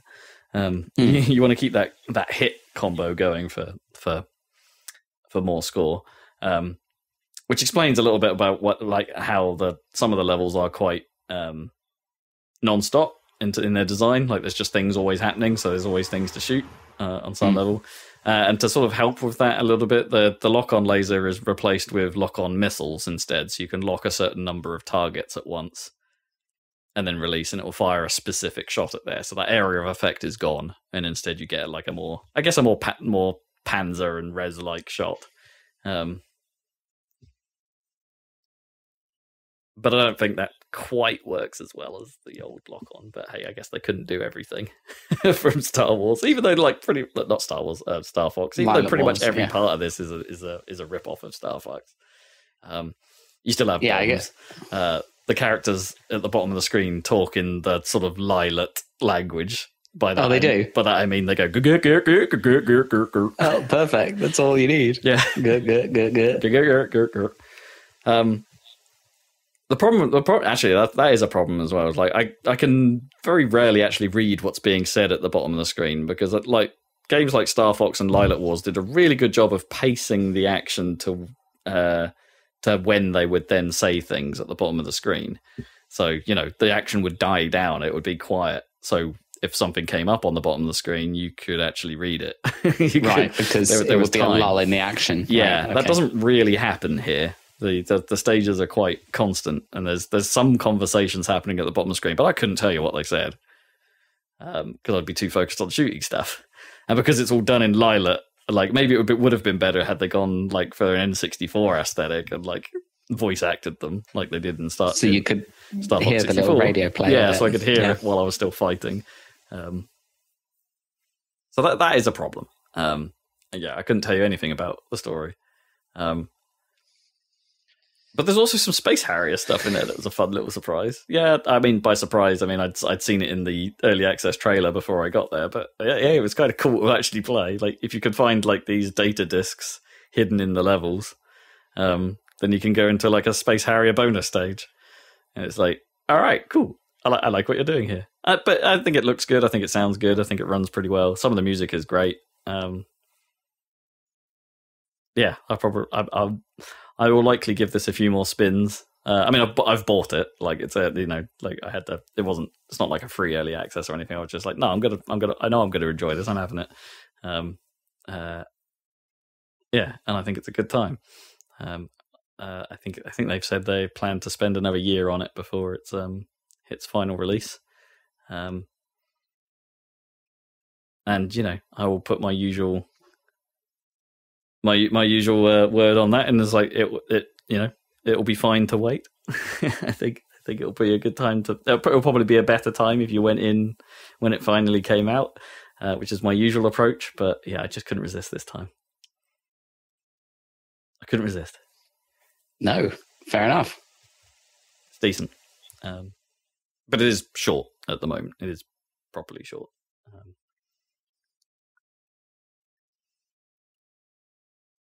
Yeah, that'll be me. That's been my 2 weeks in gaming. Zachary Burgess, what have you been playing over the past 2 weeks in gaming? Well, it turns out not as much Factorio multiplayer as I thought we would. Wow. That's not necessarily because we haven't wanted to, but we just haven't made time for it as well. So we still haven't actually got to space in space exploration. And, theoretically, multiplayer in space exploration is where multiplayer actually becomes more useful, because you can actually have two people working on completely separate bases, not having to, interrupt each other's progress or wait for someone to finish something where it's like, I need this thing on the belt, but you haven't finished building this part of the factory yet, so I need to wait on making my part or whatever. You go do something else. So that actually works, does it? In this, is this multiplayer a mod, or is it a inbuilt in the game now? I forget. No, it's always been there. Oh, okay. So the going to separate places is totally cool. And well, yeah. I mean, I think space exploration has always had a warning for certain elements of it that are a bit weird in multiplayer. Although I think that's maybe more of a lag warning, because especially when you're revealing a new planet or whatever, and it has to generate a new map, essentially, that causes the game to lag up even in single player. So in multiplayer, when you're having to then sync the game across the network or whatever, that makes it slightly more dodgy as well. I see. Yeah, that makes sense. You could easily drop someone from the game by going out of sync during that kind of heavy load, but it seems okay so far. We've only looked at other planets though, so of course, because we haven't actually been to space yet. We've only looked at them and then had them generate. But then that leads to other problems which aren't multiplayer related in space exploration, but they're the weird way Factorio manages in the game engine. They're called surfaces. So that's what they're using to make the different planets are different surfaces. But because they do run in the background, essentially, because obviously they have to. If you have multiple bases on multiple planets, they will have to run simultaneously. But then that also includes things like the enemy AI. So if you use the satellite view to look at a planet and there's enemies on it, but then you don't go there for, I don't know, hours until you actually get round to it, the enemy AI still runs, so the enemy can expand over the landing zone, because it's basically making a new map like Factorio always has, where it has a safe zone essentially, which is in the center. So if you look at another planet but then don't actually go there, the enemy can expand over what would be the starting area while you're not looking at it. So, but fortunately, there is sort of a way around that in the mod, where you can just delete a surface you haven't visited. Well, you can delete any surface that doesn't have anything that you've built on it, basically. So if you have only looked at a planet, you can just delete it, and then when you regenerate it, it's like it's generating it fresh again from the same seed or whatever. Oh, weird. So does that mean you can sort of go to a place, fly away, delete it, and then come back to it and it's something different? Well, no. Well, kind of. Except I think as soon as you land on it, it becomes solid. Or at least the chunks that you've interacted with directly. I suppose that what I said doesn't make sense, because I assume it seeds these places. Yeah, and just it's all from a random seed. From the seed. Yeah. But then there's there's the button to delete the entire surface if there's nothing there. But then there's also the other button for trimming, where it will delete any chunks that don't have anything in them, essentially, anything of yours. I find it really interesting that the game exposes this. Is it because it knows its own performance? Well, yeah, it's because it knows that you're going to have this potentially gigantic save file where you've got this whole bunch of extra terrain that you've generated at some point, which is not actually useful in any way. So you might as well trim it out of the save file to make the game run better. I'm sort of surprised it doesn't kind of just do that itself. Well, I think that's probably more of it would be a interface issue with how the game works, because I mean the way you do it really is you'd fake it, right? It would delete the chunk, but like the map view would still have the image of the chunk, and then it would regenerate it when you actually go there. Exactly, because it would always come back the same. Yeah, but I think that's not something Factorio can do, so they just have to actually delete them and then sort of tell you that that's what it's doing, rather than having. I guess it would be almost like a fog of war effect if it did just delete them. Like the map would just go black if you left the area. Yeah. It feels like something they could cache, is what I mean. Like, there's probably a way of doing it. And yeah, maybe. I don't know, like, what the actual... Because the thing we were noticing... Or I mean by that, like if you look at a place, they cache it for a while. Yeah, say, and then also like, you've never been there, or you've never done anything like that. Yeah, I can clean this up. Yeah, maybe. But the thing we were noticing about generating it is, like, certain... When it's generating a lot of new chunks at once, it very noticeably like hangs or lags up the game. But then it also seems to be dependent on like what is in the chunk, which I mean, obviously. But like if there's a bunch of trees, that tends to make it chunk out a bit slower. And then like if you're over just water, that's normally fine.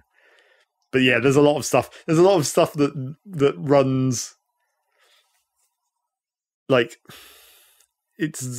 a lot of stuff in Factorio that's outside like your interactable area goes into a sort of a sleep mode, but it still has to be there for updates or whatever. Like all the enemy AI, you can see it in certain situations in Factorio where like if you're really far away but you can see like a bunch of biters, they stop moving because it doesn't do pathfinding any longer. So it just like sleeps all that AI. But like the enemy expansion code still has to run. And the thing about the enemy expansion code is it actually runs past the revealed map area. Like enemies can expand into places on map that you haven't actually discovered yet because it knows where the landscape is going to be through the code. It doesn't actually have to generate the actual map, which is why this whole enemy expansion thing on places you haven't discovered yet can be a problem in space exploration. But yeah, there's a lot of weird optimizations to just make that thing run as well as possible. I mean, the main one, obviously, in space exploration is like the actual surfaces are small. Like the planets are actually just circles. Oh, right. Because obviously Factorio is just 2D, but you just get like a circular plane that is the representation of the planet, and then the radius of the planet determines how big that circle is. I think that's kind of fun. Yeah. It's silly, but yeah, it's kind of fun. So yes, we haven't really played too much more space exploration. But we are getting towards space. Actual space. Well, that reminded me, but did that 2 Point University come out? I think it's about to. Okay. If that game feels like it should have come out like a year ago at this point. Like, well, yes. Feels like it should always have been DLC. I mean, maybe, yeah. But yeah, that was the bit of space exploration. And then, I mean, I guess the only other thing I actually need to talk about, because I haven't been doing that much, was finishing Tunic, I guess. Sweet. Yeah. But yeah, I finished it. It was totally fine. It was totally fine? You didn't get caught? You didn't get caught on a couple of things in the end? Or? Well, not really. There was a bit of a...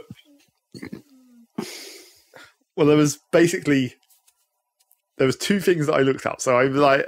or kind of looked up, except not really. So, I mean... Kind of looked up, but not really. All right, let's break this down. Well, the first thing I did was I did sort of translate the language, except I kind of decided that I didn't need to fully, because that language is weird. Once you get into it, like, at first I was just... Once I stared at it long enough to even have an idea of what I was going to be doing with it, which took like 3 hours of just looking at it. I was like, oh yeah, now I'm starting to get it. Once I found a page where it was like, oh, this text is obvious enough that I can see where the translation goes, which was the dodge rolling page, because that's just like, oh, okay, it's really obvious what it's saying. Right. So I was like, okay, I can start the translation here. But then at first I was just sort of doing it in context, using the context, and that was like, that's fine. But then I was like, well, obviously I should write down an actual alphabet or something to actually make this way easier, so I don't have to just interpret things by context, and I can actually use the symbols to translate things more directly. Or the pages where there's no context and it's just text. So I started writing out like an alphabet, but then I was like, well, this isn't really... the way it works doesn't necessarily mean you have to write out a full alphabet or know exactly how everything works. Because there are certain... It's not... There are certain... I can't really say much about spoilers, unfortunately. Well, I guess. Yeah, that's... But like it does work in a way that where some bits don't... well, the easiest way to say it is like certain letters will appear in multiple different ways. Yes. Depending on context. Yeah. That's definitely it. So I guess the way to describe it, like, okay, minor hints for those listening. Yeah. Words will always look the same, right? A word will always look the same. Individual letters within that word, not really. Well, individual letters compared to other places where those letters appear in different words, because the words are always the same. It's like take the word path is probably one of the easier ones to find, right, in the manual. Yeah, and the word path will always look like path, but yeah, the P part might not look the same. Well, P was one of the ones that doesn't really change that much. R is the one that changes a lot because it's contextual with like vowels. Yep. Uses the R a lot. And then, of course, you have to... That's a very key clue right there, listener. Then you also have to contend with, like, that... well, there's a couple of missing letters, so it uses phonetic stuff instead. Like, the X doesn't exist, so it uses, like, ECK. And then there's, like, some parts of it where it just doesn't... It uses phonetics again, but does, like, literal translations, which can be... like words where you just like, what the fuck is this word? It's like, oh, it's this other word, but it's not spelled at all the same. Sometimes unnecessarily. Like the one that I found was where it said once, but for some reason it's spelled like WONCE. Oh, I see. And I was like, that's not really necessary because you've already got the O. It's a phonetic, I guess, kind of. But yeah, I was just like, you have to contend with that a bit. So I didn't really. So I wrote down a partial like alphabet of just to remind me what the main symbols were, and I was like, I could do it from that and just like context. But you do sort of have to in that form because I'm sure there is like more specific logic for certain ways symbols work because there is like subtractive logic as well. Like some combinations of letters erase parts of what would normally be the letter symbol.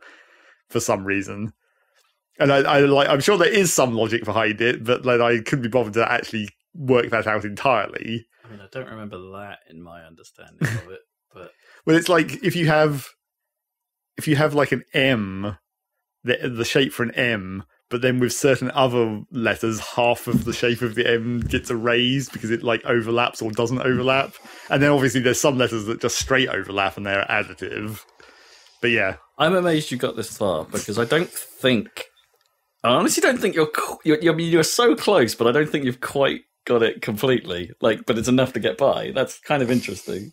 Well, I mean, it seems easy enough. But yeah, so in the end, I was just like, I don't even need to have a full dictionary. I can just do a lot of this just from sounding it out, being like, oh, there's some vowels and there's some consonants, and then it's arranged into a word that probably makes sense in the context of the rest of this sentence. And also, I didn't really bother translating everything. I was just translating the bits that I thought were probably useful. Useful stuff. So you managed to figure out the bit near the English. The bit near the English. There's a bit in the manual where there's a whole bunch of English. Yes, right? There is. That was the last thing I did, I guess, because same for me. That was the last page I got. You get the last page last. Yeah. Or the first page last, I guess, technically. Yeah. But yeah, that was... So because that sort of requires two bits of translation, technically. There's one bit, the bit at the back, you could work out from context. You wouldn't actually have to translate that. Yeah. To know what to do. Which is what I did. Yeah, I got that far. But then the other part of it, you do kind of have to translate to actually... 100% need the language at that point, yeah. But then... That's like I gave myself 80% credit on that one before I looked it up because I translated it and then I eventually after a while realized, oh right, it's a cryptic clue, and then I started working through the cryptic part, and I was like, okay, I'm getting it. I understand what this means in its crypticness, but then I like didn't go 100% cryptic. I only went to like 80% cryptic, so I missed like the last part. I mean, you got further than I did then with that, because I didn't quite figure out the crypticness of it.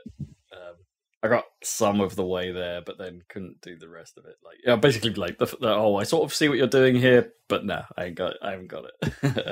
It's like I got the obvious ones, but then I got the obvious direct cryptic part, but then I forgot to go like full cryptic crossword cryptic, where you have to like interpret the sentences in comparison to each other and be like, oh, this means you do this other thing compared to this other sentence, because that's how cryptic crosswords work. They're always back referencing themselves and stuff. There was a detail there that I would never have got in it, because it's just not how I've never been able to do cryptic. No, never. It's a hell of a useless skill, right? Cryptic crosswords.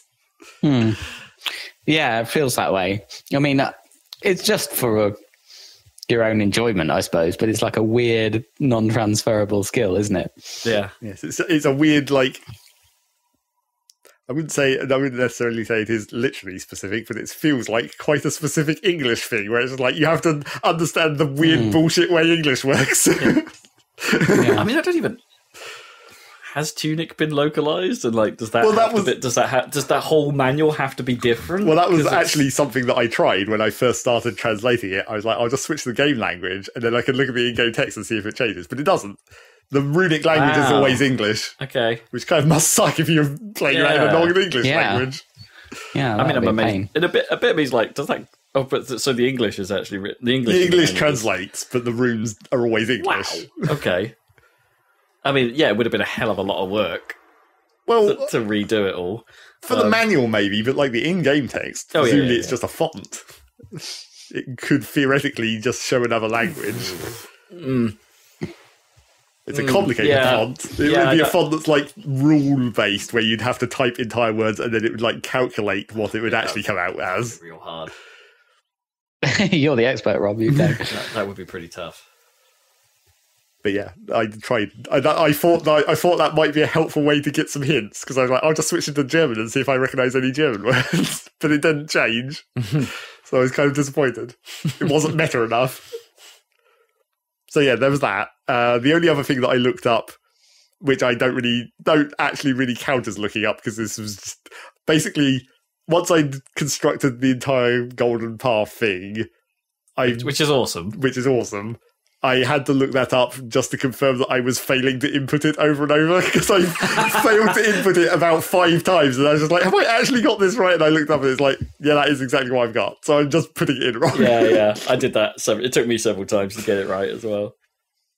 I don't know quite why or where I was fluffing it. Well, I mean, I was using a 360 controller that has the old school solid circle. That might have done it. Yeah. And I was just like, D-pad. That makes dodgy inputs at the best of times. I mean, you could have keyboarded, but that's... I did try that as well, but then that's just like, I wasn't used to that. It was just like, that didn't really help.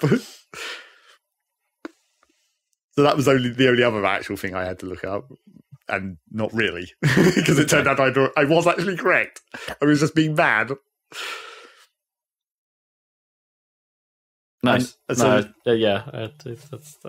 bad. So I finished that up, and then I'm glad I didn't try and figure out the language, given how much time it seems like you spent on it. It's like no, too much of a sink for me. Yeah, and then I went back to get the last 3 achievements I didn't get. Right. Yeah.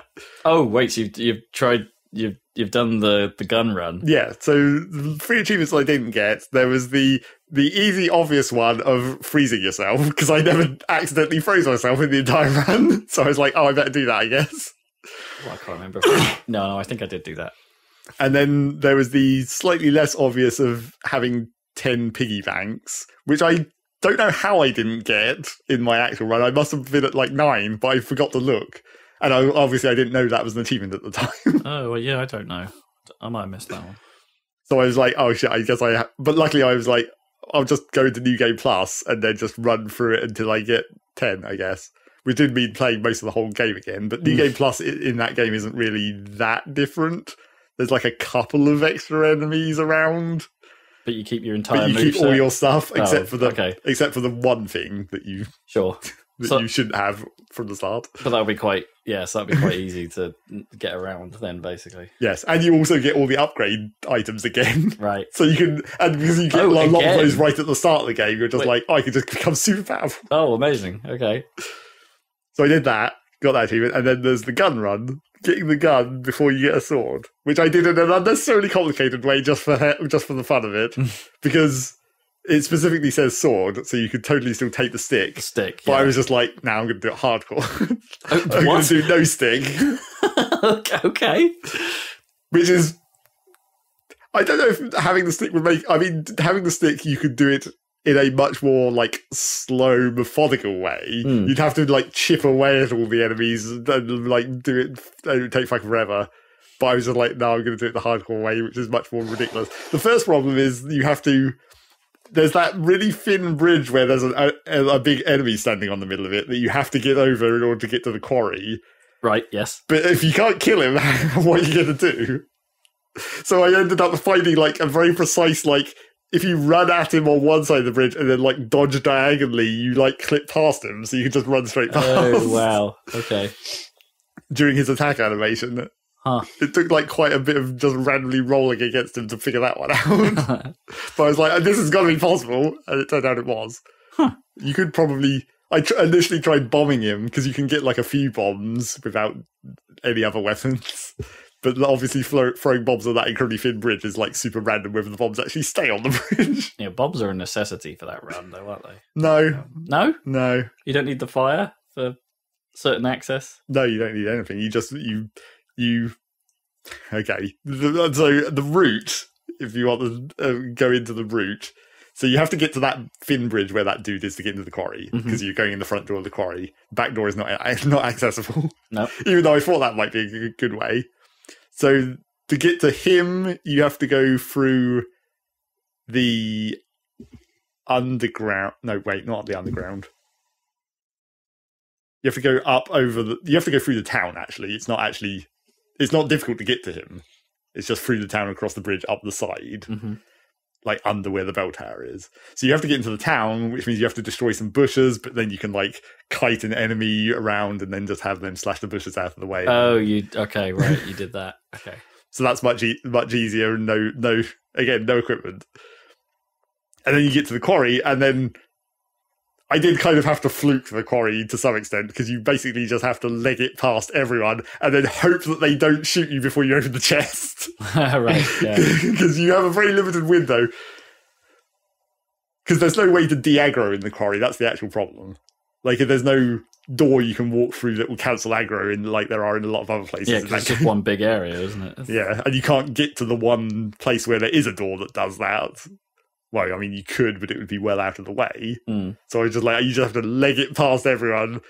As long as you're sprinting the whole way, the only problem is because all the other enemies lag behind you, it's just those last 3 dudes at the firing range. So you pretty much just have to aggro all them, immediately dodge their first shot, and then quickly open the chest before they shoot you again and you die. Although I think the achievement popped as soon as I started the chest opening animation, which technically means you don't have to get it. Right, so you might have got mushed. Yeah, you could still potentially get killed. Yeah. But I did actually get it as well. So I did have the gun when I respawned. But that's I'm tempted to give that a go. I haven't quite brought myself to it because it's like everything I play these days. As soon as I see credits roll, a bit of me goes putting the controller down. But what about the achievements? I know. I'm so close. Get you 100%. Because it's not that difficult once you've done the rest of it. Unless you have that piggyback achievement again, in which case you might have to play the whole game again. I think I've got it. I'll have a look. I'll have to have a look. But yeah, so I didn't quite finish a New Game Plus run. I had to do the cathedral again. Oh, did you? Yeah, because obviously you have to get the achievement for getting 10 of those piggybanks means you have to basically keep them all the whole game. Essentially, yeah. Well, I didn't realize you could break them. Right. I think that's how I got the achievement. You didn't know it was the active item. Yeah. Thing.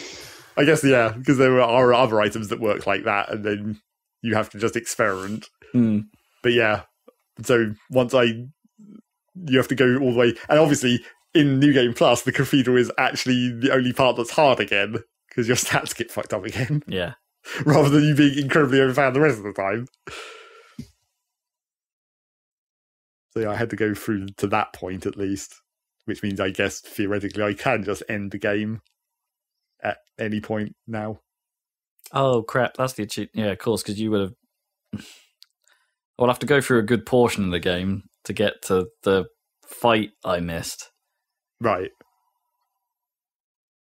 Yeah. Yeah. I guess you will have to play most of the whole game again. No. But I could plus it. It wouldn't be that bad. No. Yeah. Well. I guess I don't know if that boss fight has changed. None of the other bosses that I'd seen had changed. Because presumably you don't get... Yeah, one of the key parts of that game is you're searching for the coloured keys. Yes. Like, and that's not much of a secret. That's revealed fairly early on. Yes. But the... so I'd need to get all those keys again. Although, here's another potential problem that I don't actually know how this works, because I didn't try it in my New Game Plus save. But you keep all the manual pages, which would exclude you from being able to do that, right? Well, I mean, yeah, you've got all the knowledge at that point anyway. You don't need the manual. No, but I meant the B ending is because you have all the manual pages. Oh, balls! Yeah, you're right. Maybe I can't do it. Maybe I actually do have to play the game super properly. Yeah, in a new save slot. I would have imagined that they would have thought of that, right? Because otherwise you're never going to be able to fight that boss again in a New Game Plus. I don't know, they would have. Cock. I mean, I guess I could try and tell you. I mean, yeah, I guess you could. That would be convenient. Maybe you have to do it before you have all your stats back. Oh. Because that would be another trigger. Maybe. Anyway. And even then, that would be bloody tough. Well, you could get like 5 out of 6 back. Yeah, true. God. You'd have to choose which one you didn't want. Oh yeah, I forgot that you didn't have to do all of that. Oh, bloody hell, that is quite a lot of work. It didn't really take that long. I mean, I got through that whole New Game Plus rerun in like, I don't know, 5 hours probably. Oh, not that long. I mean, that's half as long as the actual game. Well, a third as long as the actual game. Yes. Maybe. We'll see. Yes. Anyway, that was Tunic. I'm done. I'm evidently done. I've 100%ed it. Yes. I'm good. There's not much else for you to do, unfortunately. Unless you want to get into the ARG. Yeah. But why would you? Because it doesn't actually go anywhere as far as anyone knows. No. Currently.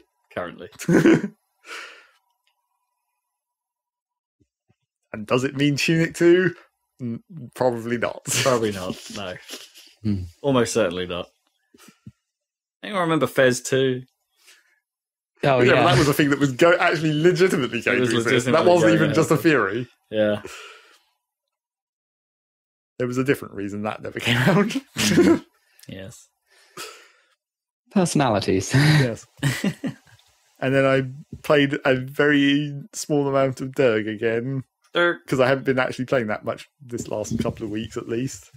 But every time I've gone back in, I've just been trying to like clear the dailies, I guess, of the season, which sometimes means running like 3 missions. But coincidentally, I've had like really lucky spawns on those dailies, where it's just been like I've had 2 that have been like engineer ore, and then another one that's like engineer ore, and I was just like, oh, I can complete both of these ones by just playing engineer. Yeah, nice. And then like do a data rack mission, which just means do that one specific mission, which is easy experience basically. But yeah, I don't know if maybe once I have an inkling of when season 3 is going to happen, maybe I'll get back into a more hardcore grind again. But I'm like most of the way through it already. I'm like at 60 something, I think. I mean, even that just in itself, that's quite an effort. Yeah. But this time it hasn't been due to a grind, really. It's just that was how much I was playing it at the time. I just unlocked a new victory phase. Woo! It's quite dumb. Okay. It's the confetti cannon, which like totally makes sense. You just get a confetti cannon and you like set it off, but then you do a stupid jazz hands pose as well, which is like, that's not what this victory pose should have been called. Jazz hands, not the kind of confetti cannon. Yeah. Which does look pretty dumb in some of my like armor sets. So like, this is very not appropriate to what this guy looks like. I mean, it's barely appropriate most of the time, but it's especially not appropriate in some of my skins. I forget how much like cosmetic DLC for this there is with this game. There's actually friggin' loads, isn't there? But there's actually still a surprising amount of like stuff in the game you can still get. Like, I'm still getting new like skin sets and whatnot. Oh, really? There's a goddamn ton. I've just got a new skin set for the Scout, which is like it's basically the default skin, but like slightly rusty, like old, like aged default skin. Vintage. Because there's also the, I don't know if you've seen that, if I've ever used this so that you would see it, but like there's also the default armor skin, but with like blood splatter on it, green bug blood splatter. Oh, you've told me about it before, but no, I've not seen it. So you could easily combine those two and be like hella old school. I've been through the mines a lot. I've seen things. Yeah, but yeah, but of course I unlocked that skin set for Scout, so I've now got to unlock that at least 3 more times. Add that to the list of things that theoretically still exist. Because I still assume that everything does exist for every class. Even though I've still got, like, I think pretty much every one of my classes still has a taunt that I've only ever got for that one class. I mean, not taunt, end pose, or whatever. But I assume they must exist for all of them still. So yeah, still a ton of shit in the cosmetics pool. Except it's all, for me, it's all now cores, overclocks. Oh, right. I have to forge them. Yeah, so I don't just find them any longer. There's quite a lot of steps involved to getting one of those then. Yeah.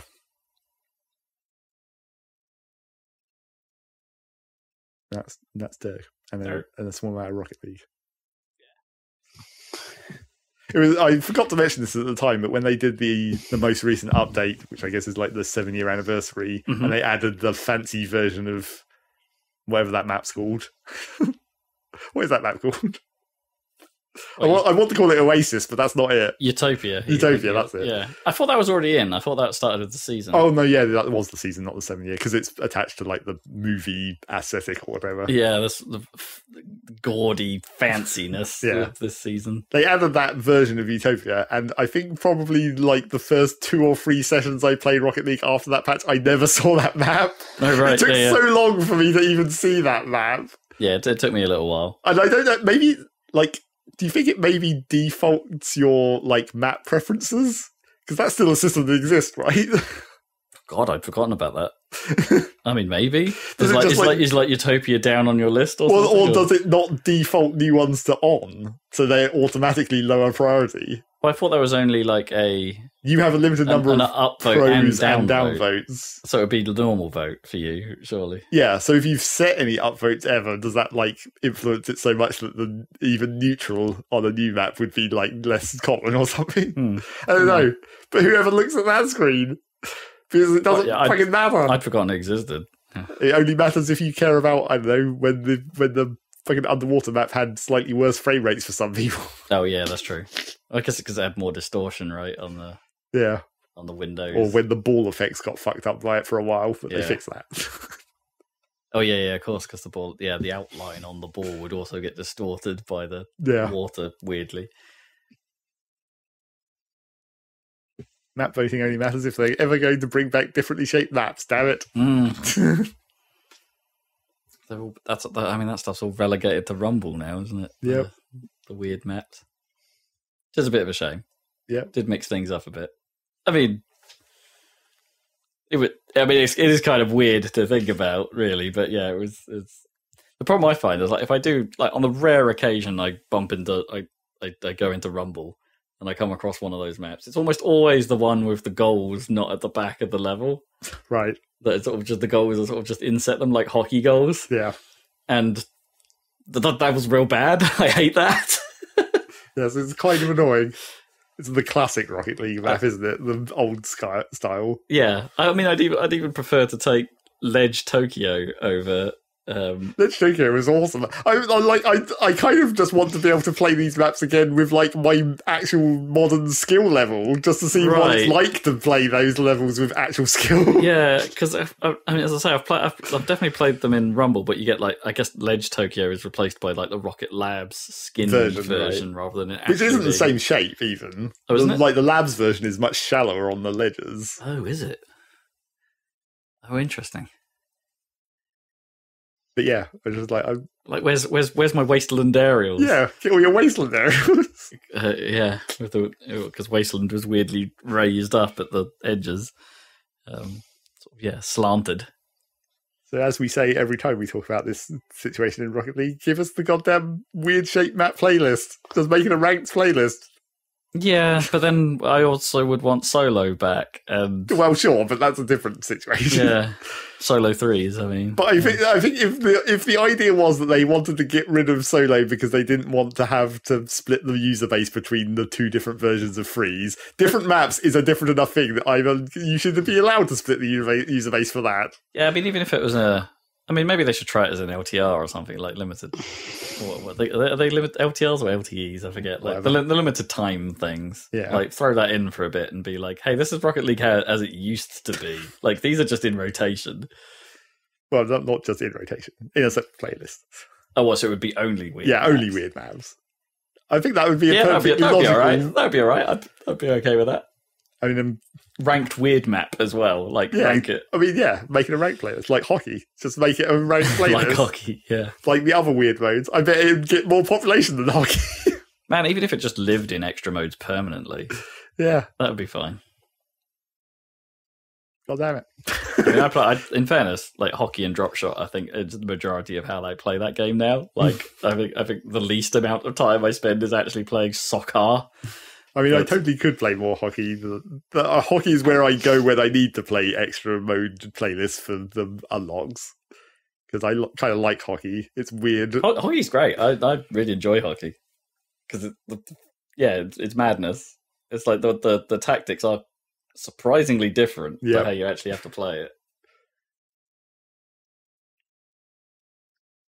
Gone off hoops. Yeah, I never really got into it. No. In fairness, it's a certain level of difficulty that I've never really nailed. Every now and then I have a really great game, but it's just pure. It is honestly pure luck, right? I'll be just hitting them into just that sweet spot of the corner, and it just flies in beautifully. Yes, it's like I haven't got the. I've never quite been able to nail the whole scoop the ball up the edge and then jump off the side and then be able to push it right down and exactly where it needs to be. Hoops is really about weird aerials and wall aerials. Yeah, which is like, and it's like it's almost not even designed for that, even though it's about that, because the map is so small. It doesn't give you. That makes the angles change so quickly, essentially, that it makes it way harder to do all your aerials and wall aerials and stuff. Yeah. Because you have a much limited window of angles to pull it off. Hoops on sideswipe's kind of fun, though. Yeah, I imagine. Yeah. Much less options. Well, because sideswipe's weird, like, in general, because the goals are always raised. Right, yeah. Like, they're halfway up the sidewalls. But, yeah, in Hoops, it's pretty much the same layout as it is in real Rocket League. But with the nice added bonus that the cars can't run into the rim of the damn hoop either. They just pass through those as well. But the ball can't go under the hoop still. I really like Sideswipe. I know I've mentioned it before, but Sideswipe's a lot of fun.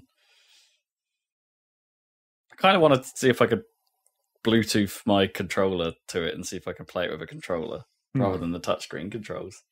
Weird. But then I probably need one of those like caddies, like all those things that you like, so I can hook my phone, like actually mount my phone onto a controller. Yeah, maybe. Just grab a car mount and then sellotape that on the top of the controller. I have just gained a couple of iPads off work. Maybe I can slide it onto one of those. Slide it on there. Slide it on there. Why does your work Apple ID have a game on it? No reason. I'm just testing the performance of the device. Yeah, it's critical. Anyway, that's the end of this podcast, probably, unless Dan has something else to say about what he's made. No, I think we covered it with the Teenage Mutant Ninja Turtles. So, yeah, thanks for joining us for this podcast. Hope you enjoyed all our talk on all the random and the news and the games that Rob's been playing, the games that Zach's been playing, and the games that we're all played together and recorded a video can be viewed on youtube.com. Happy Salad is our channel, so check that out. We've got a let's play of let's play.